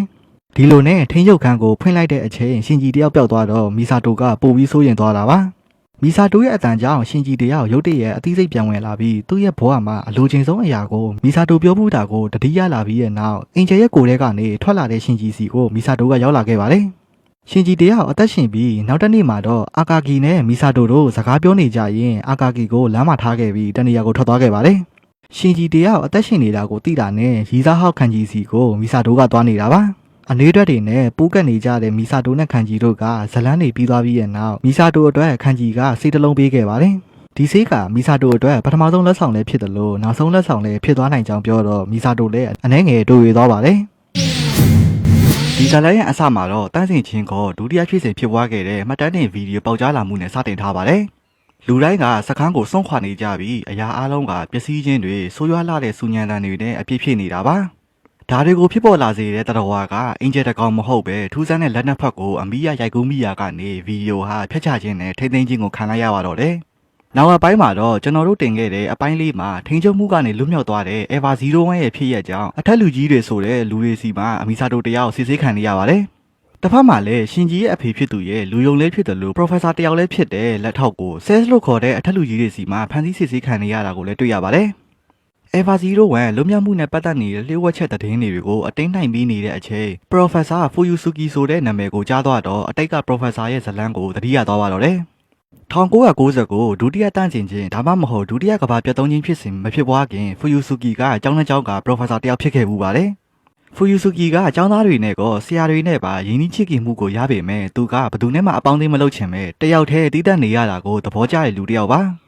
တနေ့မှာတော့သူသေသနာနဲ့ပတ်သက်ပြီးအရန်ကိုထူးချွန်တဲ့ကျောင်းသူတစ်ယောက်နဲ့ဆုံးခဲ့ပါတယ်။သူကတော့ UE ဖြစ်ပြီးအရန်ချောအရန်လှတယ်လို့နောက်တစ်ချိန်မှာရှင်ကြီးရဲ့အမေဖြစ်လာမဲ့လူတစ်ယောက်ပါ။ Professor လည်းထူးချွန်တဲ့ကျောင်းသူ UE ကိုဘယ်ဌာနမှာအလုပ်လုပ်ချင်လဲဆိုပြီးမေးလိုက်တော့သူဘကအိမ်အောင်ရှင်မတစ်ယောက်ဖြစ်ချင်ကြောင်းပြောလိုက်တဲ့အခါ Professor လည်းအတော်လေးကိုအံ့ဩသွားပါတယ်။ဒီလိုနဲ့ UE နဲ့ Professor တို့ကအတော်လေးကိုရင်းနှီးလာပြီးဆရာတပည့်ဆိုတဲ့တန်ရုံးစင်တွေက Professor ရဲ့ရင်ထဲကိုမတိမတာလေးအမြင့်တွေလာခဲ့ပါတယ်။တခြားတစ်ဖက်မှာလည်းရှင်ကြီးရဲ့အဖေဖြစ်လာမဲ့ကန်တိုကတော့ငငယ်ကလေးကစိုးသွမ်းပြီးခေါင်းမလုံးတဲ့လူတစ်ယောက်ပါအခုလေလမ်းမှာရန်ဖြစ်လို့ရဲစခန်းကနေဖူယူဆူကီကအာမခံနဲ့တောထုတ်ပေးတာတော့စောက်ကြောတင်းနေလို့ပါရိုက်ချိန်တဲ့စိတ်ကိုဆရာဆိုတဲ့တိတ်ခါနဲ့မနှဲထိနေခဲ့ရပါတယ်ဒီလိုနဲ့ဒုတိယမြောက်တန်းစင်ချင်းဖြစ်ပြီးတစ်နှစ်အကြာမှာရေတွေကသွေးရောင်ပြောင်းလဲမှုနဲ့ပတ်သက်ပြီးသူတည်တနာလုပ်ဖို့ Professor ကတောက်ရောက်စစ်ဆေးနေတဲ့အချိန်မြောင်ကောင်းရုံဖြစ်နေတဲ့ကန်တိုကိုသွားတွေ့ပါတယ်မတွေ့ရတဲ့နှစ်တွေမှာတယောက်အကြောင်းတယောက်ပြောပြရင်ဂန်တိုကအိမ်အောင်ကျသွားပြီးသားတယောက်မွေးထားကြောင်း Professor ကိုပြောပြလိုက်ပါတယ်။ဒါပေမဲ့လည်းဂန်တိုယူလိုက်တဲ့မိန်းကလေးက Professor ရဲ့ချစ်တဲ့ဘက်လေး UE ဖြစ်ကြောင်းပြောလိုက်တော့ Professor ကဝမ်းသာကြောင်းပြောလိုက်ပေမဲ့ရင်ထဲမှာတော့လေထဲကတိုက်အိမ်လေးပြိုကျသွားတယ်လို့မျိုးခံစားလိုက်ရပါတယ်။ဒါပေမဲ့လည်းတပည့်မလေး UE အဖြစ်ချင်းဆုံးအိမ်မက်ဖြစ်တဲ့အိမ်အောင်ရှင်မတယောက်ရဲ့ဘဝကိုရသွားပြီဆိုပြီးသူ့အတွက်ပျော်ရွှင်ကျေနပ်ပေးလိုက်ပါတယ်။ဇလန်းကိုပြန်ဆက်ရရင်မီဆာတိုဘတ်မှာလည်းအတိတ်ကအမောင်တုကိုစူးစမ်းပြီးအန်တုနေရပါတယ်။ အကြောင်းကတော့ဒုတိယဖြစ်စဉ်မှာတဦးတည်းတော့အသက်ရှင်ကျန်ရင်းသူတည်းဖြစ်တယ်လို့တန်းစင်ချင်းဆိုတဲ့အရာကိုမျက်မြင်ကိုယ်တွေ့မြင်တွေ့ခဲ့ရတဲ့တယောက်ဖြစ်နေတာပါပရိုဖက်ဆာလည်းဒီဖြစ်စဉ်မှာထူးဆန်းတဲ့အရာကိုအစီရင်ခံထားတဲ့စာကိုကြည့်ပြီးထိတ်လန့်နေပေမဲ့ဂျပန်အစိုးရကတော့တဘာဝကပ်ပေးဆိုပြီးခေါင်းစဉ်ပြောင်းကသတင်းကိုဖုံးကွယ်ခဲ့ပါတယ်ထို့နောက်ဂန်တိုရဲ့လုပ်ရက်တွေကိုပရိုဖက်ဆာကမိကွန်းထုတ်နေတဲ့အချိန်ဂန်တိုကဌာနချုပ်ဖြစ်လာမဲ့မြေအောက်မြို့တော်ကိုခေါ်သွားခဲ့ပါတယ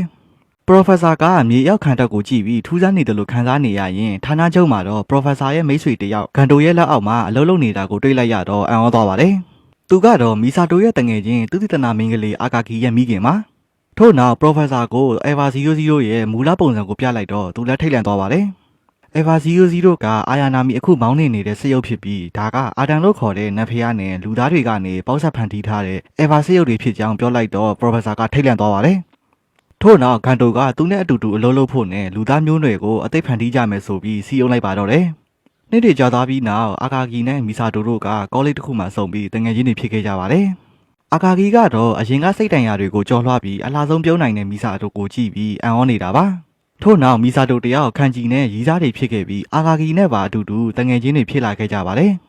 တစ်ဖက်မှာလည်းပရိုဖက်ဆာကဒုတိယဖြစ်စဉ်လိုမျိုးဖြစ်မှာကိုကြောက်ပြီးဂန်တိုနဲ့အလုံးမလုံးချင်ပေမဲ့ယူအီရဲ့တောင်းဆိုမှုကြောင့်ပရိုဖက်ဆာလည်းယူအီရဲ့မျက်နှာကိုငေးကြည့်ပြီးသူမအတွက်ဆိုတဲ့အချစ်ရဲ့ခိုင်းစေမှုကြောင့်အတူတူအလုံးလုံးဖို့ဆုံးဖြတ်လိုက်ပါတယ်။ထို့နောက် Eva ဆေးရုပ်ကိုစမ်းသပ်မဲ့နေ့ကိုရောက်လာပြီးဌာနချုပ်မှာတော့ရှင်ဂျီပါအတူတူရှိနေတာပါ။အကြောင်းကတော့ဆေးရုပ်မောင်းမဲ့သူကရှင်ဂျီရဲ့အမေယူအီဖြစ်နေပြီးပရိုဖက်ဆာကတော့တခုခုလွှဲချော်မှာကိုစိုးရိမ်နေပါတယ်။ဒါပေမဲ့လည်းကံမကောင်းစွာနဲ့စမ်းသပ်စစ်ဆေးနေတော့မှပဲယူအီတယောက်လောကကြီးထဲကနေပျောက်ကွယ်သွားပါတော့တယ်။ယူအီတေဆုံးသွားတဲ့အချိန်ကစပြီးဂန်တိုကတခြားလူတယောက်လိုပြောင်းလဲသွားကအရက်ဆက်ဆုံးအလုပ်တစ်ခုကိုလုပ်ဖို့ဆုံးဖြတ်လိုက်ပါတယ်။ဒါကတော့လူသားတွေကိုနတ်ဖျားလိုဖြစ်အောင် Eva ဆေးရုံနဲ့ပေါင်းစပ်မဲ့ project ဖြစ်ပြီး Professor ကတော့အတော်လေးကိုထိတ်လန့်နေတာပါ။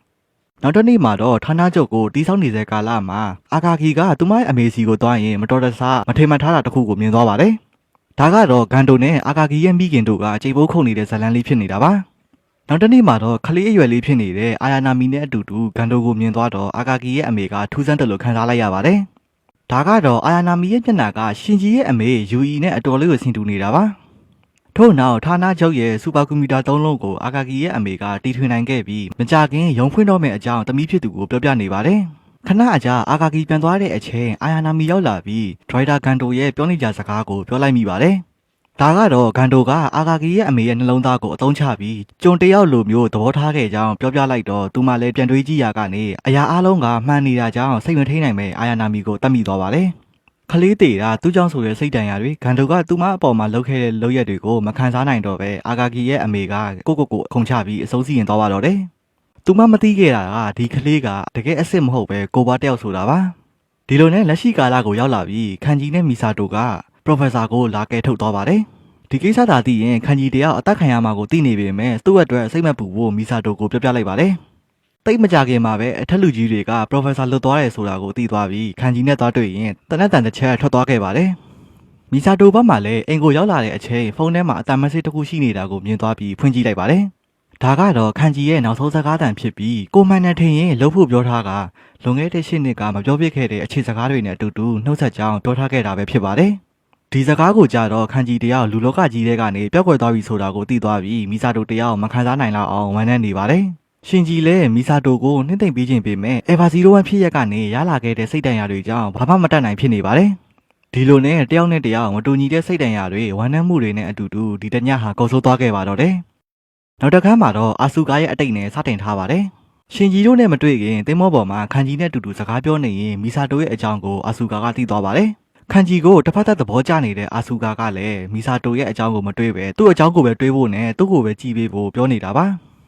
ကလေးတွေကိုသဘောမကျတဲ့ခန်ဂျီကတော့မသိကျင်ရအောင်စောင့်နေပေမဲ့သူ့အနေနဲ့လူကြီးတယောက်ဖြစ်နေကြောင်းရေဖွင့်ပြနေပါတယ်။တကယ်တော့အာဆူကာရဲ့ငယ်ဘွားမှာတော့ကစိတ်တန်ရာတချို့ရှိနေတာပါ။အာဆူကာရဲ့မိခင်ကအေဗာဆေးရုံစမ်းသပ်စစ်ဆေးရေးမှာကြာဆုံးသွားပြီးစိတ်ဖောက်သွားခဲ့တာပါ။ဒီဖြစ်ရဲ့ကြောင့်သူမရဲ့သမီးကိုလုံးဝမေ့သွားပြီးအယုတ်ကိုအာဆူကာအထင်နဲ့စကားပြောနေတဲ့အထီကိုယူသွားခဲ့တာပါ။ဘသူကမှအာဆူကာရဲ့ဖြစ်တည်မှုကိုသတိမရတော့တဲ့အတွက်အာဆူကာကငယ်ငယ်ကလေးကကိုရည်တည်နိုင်နေဆိုတဲ့အတွေးတွေနဲ့စိတ်ပိုင်းဆိုင်ရာတွေကစတင်ပြပြလာခဲ့တာပါ။မျက်ရည်ကျတာကအားနည်းချက်တစ်ခုလိုမြင်လာပြီးတခြားလူတွေငိုရင်လည်းလူဖြစ်လူညံတယောက်လိုမြင်လာတဲ့အထီကိုဆိုးရွားလာခဲ့ပါတယ်။လက်ရှိကာလကိုရောက်လာပြီးအာဆူကာတယောက်စိတ်ချင်းဆက်သွယ်မှုလေ့ကျင့်ရေးမှာအမတ်တွေတဖြည်းဖြည်းကျဆင်းလာလို့အာကာကီကစိုးရိမ်နေပါတယ်။ တစ်ဖက်မှာလည်းမီဆာတိုကအေဗာ01ကိုကြည့်နေရင်သူမရဲ့အဖေကိုတတ်ခဲ့တဲ့အရာကအေဂျယ်မဟုတ်ပဲဒီဆေးရုပ်ဖြစ်နေမှန်းသိသွားပါတယ်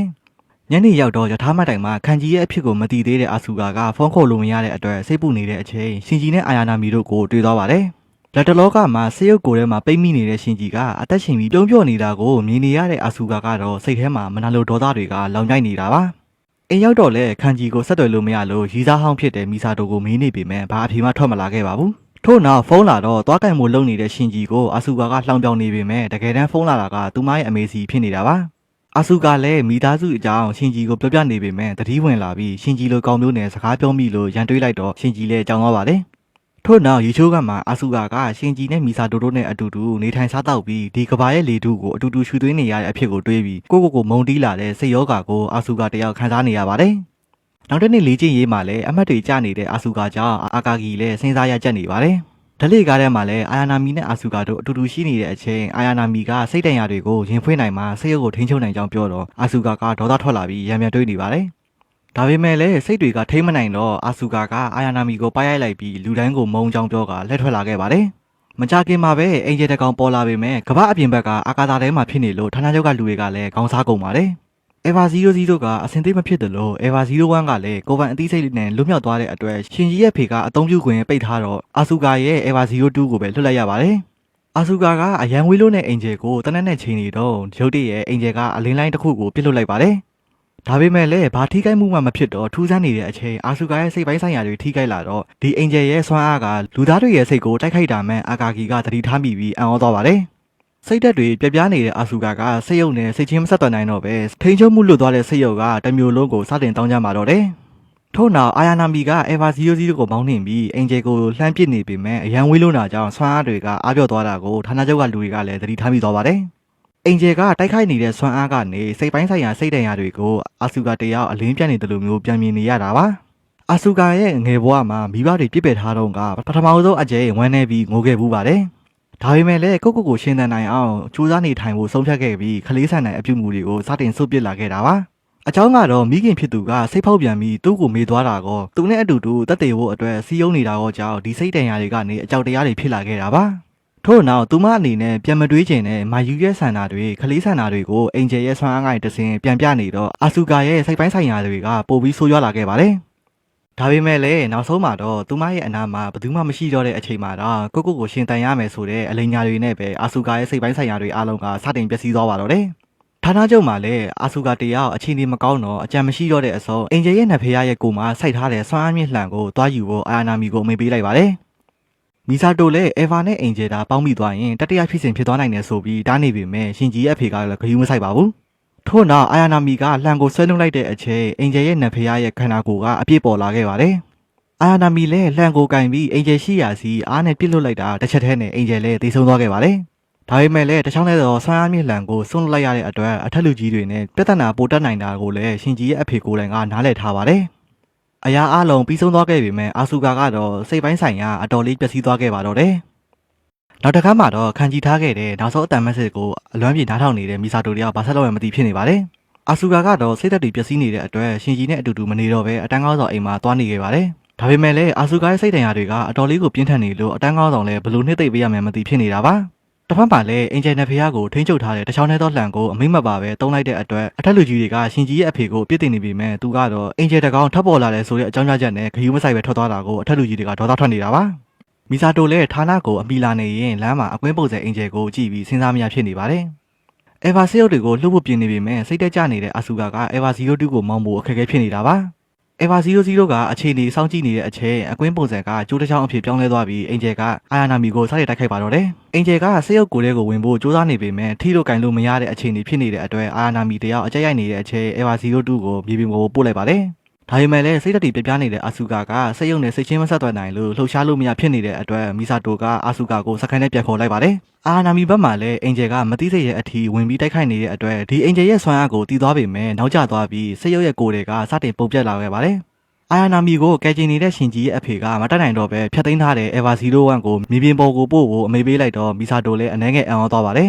။ရှင်ကြီးတယောက်မြေပေါ်ကိုရောက်ချင်းလွတ်နေတဲ့ကျိုးတစ်ချောင်းကရှင်ကြီးကိုစတင်တိုက်ခိုက်နေတာပါ။ရှင်ကြီးလည်းမတော်တဆလက်နဲ့ကင်မိသွားတဲ့အချိန်သူ့ရဲ့လက်မှာလည်းအလားတူဆွမ်းအားတချို့ခန်းစားမိသွားတဲ့အတွက်ဒါတက်ချောင်းကိုအမြန်ထုတ်ပြီးအင်ဂျယ်ကိုထိုးလိုက်ပါတယ် အင်ဂျယ်ရဲ့နာကျင်လို့ထွက်ပေါ်လာတဲ့အတန်ကအာယာနာမီရဲ့အတန်နဲ့အတော်လေးကိုဆင်တူနေတဲ့အတွက်ရှင်ဂျီလည်းဘာသာလို့မသိတော့အောင်ထိတ်လန့်သွားပါတယ်ထို့နောက်အင်ဂျယ်ကအာယာနာမီရဲ့ပုံစံကိုပြောင်းပြီးပေါင်းစပ်ဖို့လုပ်နေတဲ့အတွက်အာယာနာမီကအင်ဂျယ်ရဲ့စွမ်းအားကိုသူမရဲ့စိတ်ရုပ်ကိုယ်ထဲကိုဆုပ်ယူလိုက်ပါတယ်ရှင်ဂျီကအသက်ရှင်ငွေရသွားပေမဲ့အာယာနာမီကတော့စိတ်ရုပ်ကိုယ်ထဲကအင်ဂျယ်ကိုသူမနဲ့အတူတူဖောက်ခွဲဖို့လုပ်နေလို့မီဆာတိုကမလုပ်ဖို့တားနေရပါတယ်ဒါပေမဲ့လည်းအင်ဂျယ်ကိုအနိုင်ယူနိုင်ဖို့ဒီတလမ်းမရှိတဲ့အတွက်ဖောက်ခွဲဖို့လုပ်နေတဲ့အချိန်အာယာနာမီကရှင်ဂျီရဲ့အဖေကိုရုတ်တရက်မြင်ရောက်မိရင်ဒီလောကကြီးထဲကနေအာယာနာမီတယောက်အင်ဂျယ်နဲ့အတူတူပျောက်ကွယ်သွားပါတော့တယ်အားလုံးပြီးဆုံးသွားတော့ပောက်ကွဲမှုကြောင့်မြို့ကြီးတစ်မြို့လုံးအစပြောက်သွားတဲ့အပြင်အင်ဂျယ်ရဲ့အကျွင်းကြံတွေကိုပါရှာမတွေ့တော့ဌာနကလူတွေကလည်းအထူးဆန်းနေဖြစ်နေတာပါအထက်လူကြီးတွေဘက်မှလည်းနတ်ဖျားတွေရဲ့ကျန်းစာအရာဇလန်းအစားကနေအဆုံးအထိသူတို့အနိုင်ယူခဲ့တဲ့အင်ဂျယ်ကစုစုပေါင်း16ယောက်ရှိနေပါတယ်နောက်ဆုံးတော့18ယောက်မြောက်အင်ဂျယ်ကိုအနိုင်ယူပြီးရင်ကဘာပြတ်ဖို့နီးလာလိမ့်မယ်ဆိုပြီးအထက်လူကြီးတွေကတိုင်မြန်တိုက်ဆိတ်ဆင်ဖို့ကြံစည်နေပါတယ်ရှင်ကြီးဘက်မှလည်းအာယာနာမီသိဆုံးသွားတာတော့ဝမ်းနေပေမဲ့မျက်ရည်ထွက်မလာလို့နေရထိုင်ရအဆင်မပြေဖြစ်နေတာပါမနက်မိုးလင်းတော့မီဆာတိုစီလာတဲ့ဖုန်းကြောင့်သူမှလည်းအံ့ဩသွားပါတယ်အကြောင်းကတော့အာယာနာမီတယောက်ဆေးရုံမှာအသက်ရှင်နေရဆိုတဲ့သတင်းပါရှင်ကြီးလည်းတောက်ရောက်စကားပြောခဲ့ပေမဲ့သူမကိုဒစိန်တယောက်လိုမျိုးခံစားမိနေတာပါအာယာနာမီလည်းအိမ်ပြန်ရောက်တော့သူမရဲ့အရှိကအာယာနာမီနေခဲ့တဲ့နေရာကိုကြည့်ရင်ရှင်ကြီးရဲ့အဖေရဲ့မျက်မှန်ကိုကိုင်ရင်မျက်ရည်တွေကျကသူမရဲ့ကိုယ်ပွားရဲ့မှတ်ဉာဏ်တွေပြန်ရသွားပါတယ်တစ်ဖက်မှာလည်းအထက်လူကြီးတွေကအာကာကီကိုစစ်ဆေးနေပြီးဌာနအတွင်းကလျှို့ဝှက်ချက်တချို့ကိုစုံစမ်းစစ်ဆေးနေပါတယ်အထက်လူကြီးတွေစီကိုအာယာနာမီရဲ့ကိုစားသူမကိုအတုံးချပြီးရှင်ကြီးရဲ့အဖေကလွတ်လိုက်တာကိုအာကာကီတယောက်တီးသွားပါတော့တယ်တစ်ဖက်မှာလည်းမီဆာတိုကခန်းကြီးမသေးခင်ထားခဲ့တဲ့နောက်ဆုံးလက်ဆောင်ထဲမှာကဘာကိုပြောင်းလဲဖို့စူးစမ်းနေတဲ့သတင်းအချက်အလက်တွေကိုအတန်မက်ဆေ့ကနေတဆင့်ပြောပြနေတာပါ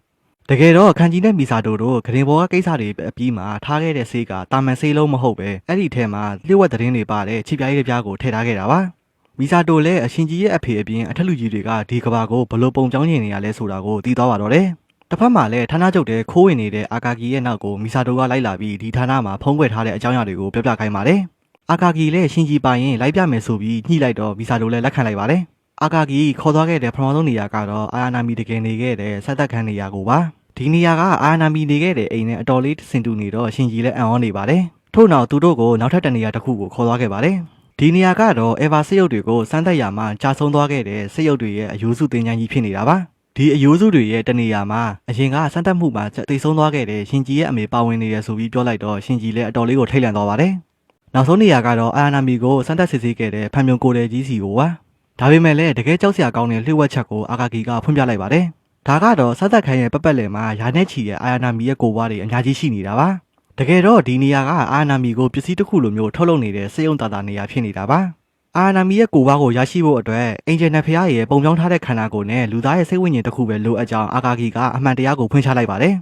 နောက်တော့အာကာကီကအာယာနာမီကိုယ်ပွားတွေအားလုံးကိုဖျက်ဆီးလိုက်ပါတော့တယ်တကယ်တော့အထက်လူကြီးရဲ့စီမှာစစ်မေးတုံးကအာယာနာမီလောက်အရေးမပါတဲ့ခန်းစားချက်ကိုအာကာကီတယောက်ခန်းစားမိသွားတာပါသူမရဲ့မိခင်ကအခုလက်ရှိသူမကိုပါရှင်ကြီးရဲ့အဖေကအာယာနာမီလိုလူသားမဟုတ်တဲ့သူထက်တောင်အရေးမပေးတယ်လို့မျိုးခန်းစားရတဲ့အတွက်အခုလိုသစ္စာဖောက်ဖို့အာကာကီကရွေးချယ်သွားခဲ့တာပါ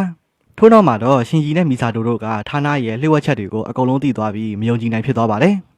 တနေရာမှာတော့ပျောက်ဆုံးနေတဲ့အာဆူကာတယောက်အိမ်ပြက်ကြီးထဲမှာမစားနိုင်မတော့နိုင်စိတ်တက်ကြနေတာကိုဌာနကျောက်ကလူတွေကရှာတွေ့သွားပါတယ်အာဆူကာကိုရှာတွေ့ကြောင်းမီဆာတိုကတီးသွားတဲ့အချိန်သူတို့ဌာနမှာလည်းအာဆူကာနေရာမှာအစားထိုးဖို့စိတ်ယုံမောင်းမဲ့လူသစ်အကြောင်းကိုပါတီးသွားပါတယ်တစ်ဖက်မှာလည်းတိဆောက်ဖောက်ခဲ့တဲ့အာကာကီကိုရှင်ကြီးရဲ့အဖေကထိမ့်သိမ်းထားပြီးဘာကြောင့်ဒီလိုလုပ်ခဲ့ရလဲဆိုပြီးစင်မေးနေတာပါရှင်ကြီးဘက်မှာလည်းအမှန်တရားတွေကိုလက်ခံဖို့ခက်ခဲနေတဲ့အတွက်အပြင်ထွက်လာတဲ့အချိန်မထင်မှန်ထားတဲ့လူတစ်ယောက်ကိုတွေ့သွားပါတယ်ဒီလူငယ်ကတော့ခါဝါယူဖြစ်ပြီးရှင်ကြီးနဲ့တပ်တူရွယ်တူကောင်းလေးဖြစ်နေတာပါရှင်ကြီးလည်းသူနဲ့ရွယ်တူယောက်ျားလေးကစိတ်ယုံမောင်းမဲ့သူမှသိသွားတော့ခဏလေးအတွင်းမှာပဲတယောက်နဲ့တယောက်ရင်းနှီးသွားခဲ့ကြပါတယ်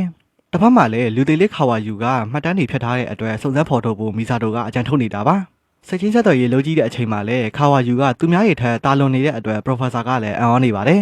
်လေ့ကျင့်ရေးပြီးသွားတော့ခါဝါယူကအာယာနာမီစီကိုသွားပြီးစကားပြောနေပေမဲ့သူတို့ရဲ့ပုံစံကအတူတူဖြစ်နေတာကိုသတိထားမိသွားပါတယ်တစ်ဖက်မှာလည်းမီဆာတိုကလူသစ်အကြောင်းကိုအသေးအံရှာဖွေစုံစမ်းနေပေမဲ့ဘာမှမတွေ့လို့စဉ်းစားရကြနေပါတယ်ဌာနမှာလည်းခါဝါယူကအထီးကျန်နေတဲ့ရှင်ကြီးကိုအဖော်ပြပေးနေခဲ့ပါတယ်မြေတာတွေငတ်နေတဲ့ရှင်ကြီးကိုလည်းမြေတာတွေပေးနေကြောင်းပြောလိုက်တော့ရှင်ကြီးရဲ့မိခိုချင်းတဲ့စိတ်တွေကခါဝါယူစီကိုအလုံးစုံရောက်သွားခဲ့ပါတယ်ညရောက်တော့အာယာနာမီကသူ့ကိုယ်သူအတုလားအစ်စ်လားဝေခွဲရခက်ခဲနေတဲ့အချိန်တစ်ဖက်မှာလည်းရှင်ကြီးနဲ့ခါဝါယူတို့ကလည်းအတူတူအိပ်ရဝင်ရင်စကားပြောဖြစ်ကြပါတယ်ဖားခင်ကိုမုံတီးနေတဲ့ရှင်ကြီးကိုအပြေးဝနားလည်ပေးနိုင်တဲ့ခါဝါယူကြောင့်ရှင်ကြီးလည်းနေရထိုင်ရတာပုံပြီးပေါ်ပါလာခဲ့ပါတယ်တကယ်တော့ခါဝါယူကဆဲလို့ခေါ်တဲ့အထက်လူကြီးတွေကလွတ်လိုက်တဲ့ဆေးရုံမောင်းတဲ့ကောင်လေးတယောက်အနေနဲ့မဟုတ်ပဲအယောင်ဆောင်အနေနဲ့လွတ်လိုက်တာပါတကယ်အမှန်တရားကတော့ခါဝါယူကလူသားမဟုတ်ပဲအင်ဂျယ်ဖြစ်နေတာပါ အာယာနာမီလိုမျိုးလူသားစိတ်ဝိညာဉ်နဲ့အင်ဂျယ်ရဲ့နတ်ဖျားရဲ့ခန္ဓာကိုယ်နဲ့ပေါင်းစပ်ထားပေမဲ့အာယာနာမီလိုမဟုတ်ပဲခါဝါယူကအထူးခြားဆုံးနဲ့နောက်ဆုံးတော့အင်ဂျယ်တစ်ပါးဖြစ်လာခဲ့တာပါအထက်လူကြီးတွေကတတိယဖြစ်စဉ်ကိုဖန်တီးဖို့အတွက်ခါဝါယူကိုတာဝန်ပေးထားတာဖြစ်ပြီးစခန်းမှာထိန်းသိမ်းထားတဲ့အင်ဂျယ်ရဲ့နတ်ဖျားနဲ့ထိတွေ့ရမှာဖြစ်ပြီးကဘာကိုအစားကနေအသိပြန်ဖန်တီးဖို့လှုပ်လိုက်တာဖြစ်ပါတယ်အထက်လူကြီးတွေကလည်းအာခန်နေတဲ့ရှင်ကြီးရဲ့အဖေကိုမကျေနပ်လို့လှုပ်ရှားရှိတာတွေအမြန်လုပ်ဖို့ခါဝါယူကိုအမိန့်ပေးပြီးပြန်သွားခဲ့ပါတယ်ဒါတွေကိုအဝေးကနေစောင့်ကြည့်နေတဲ့မီဆာတိုကတော့ဘာတွေပြောနေကြမှန်းမသိတဲ့အချိန်ခါဝါယူကမီဆာတိုကိုလှမ်းကြည့်လိုက်တော့သူမှလည်းအရန်ကိုအံ့ဩသွားတာပါစိတ်ချင်းဆက်တော်ရေးမှာလူသားတယောက်လိုမျိုးတာမန်မဟုတ်နေတဲ့အတွက်မီဆာတိုကစဉ်းစားရကြက်လာတော့ဒါတွေအားလုံးကိုသိနိုင်တဲ့အာကာဂီစီကိုသွားမေးလိုက်ပါတယ်ခါဝါယူလည်းအချိန်ကြာနေပြီဖြစ်လို့အဗာဇီယိုတူကိုထိန်းချုပ်ပြီးနတ်ဖျားကိုဖမ်းထားတဲ့နေရာကိုသွားဖို့လုပ်နေပါတယ်ဌာနမှာလည်းအာဆုကအပြင်ဘယ်သူမှမမောင်းပဲအသက်ဝင်နေတဲ့အဗာဇီယိုတူကြောင့်အားလုံးကအံ့ဩကုန်ပါတယ်မီဆာတိုလည်းခါဝါယူကအင်ဂျယ်တကောင်ဖြစ်နေမှန်းသိသွားပြီးရှင်ကြီးရဲ့ဖေကလည်းအထက်လူကြီးတွေကသူ့ကိုတကွက်ပြသွားပြီဆိုပြီးဒေါသထွက်နေတာပါထို့နောက်ရှင်ကြီးကိုလှုပ်ဖို့ပြင်ခိုင်းလိုက်ပြီးတစ်ဖက်မှာလည်းအချစ်ရဆုံးတငယ်ချင်းကအင်ဂျယ်ဆိုတာကိုရှင်ကြီးကလက်မခံနိုင်ဖြစ်နေပါတယ်ဒါပေမဲ့လည်းခါဝါယူနဲ့ထိတ်တိုက်တွေ့ဖို့အတွက်အောက်ကိုဆင်းသွားပြီးတိုက်ခိုက်နေပေမဲ့အမှန်တရားကိုသိသွားတော့ရှင်ကြီးလည်းသူ့ရဲ့အဖေလိုမျိုးတိစ္ဆာဖောက်တာလားဆိုပြီးခါဝါယူကိုပြောလိုက်ပါတယ်နောက်ဆုံးမှာတော့အင်ဂျယ်နဖျားကိုဖမ်းချုပ်ထားတဲ့နယ်ပယ်တဲကိုရောက်လာခဲ့ပေမဲ့ရှင်ကြီးကတော့အဗာဇီယိုတူကိုအပြင်းထန်ခုခံကာကွယ်နေရလို့ခါဝါယူကိုမတားဆီးနိုင်ဖြစ်နေပါတယ်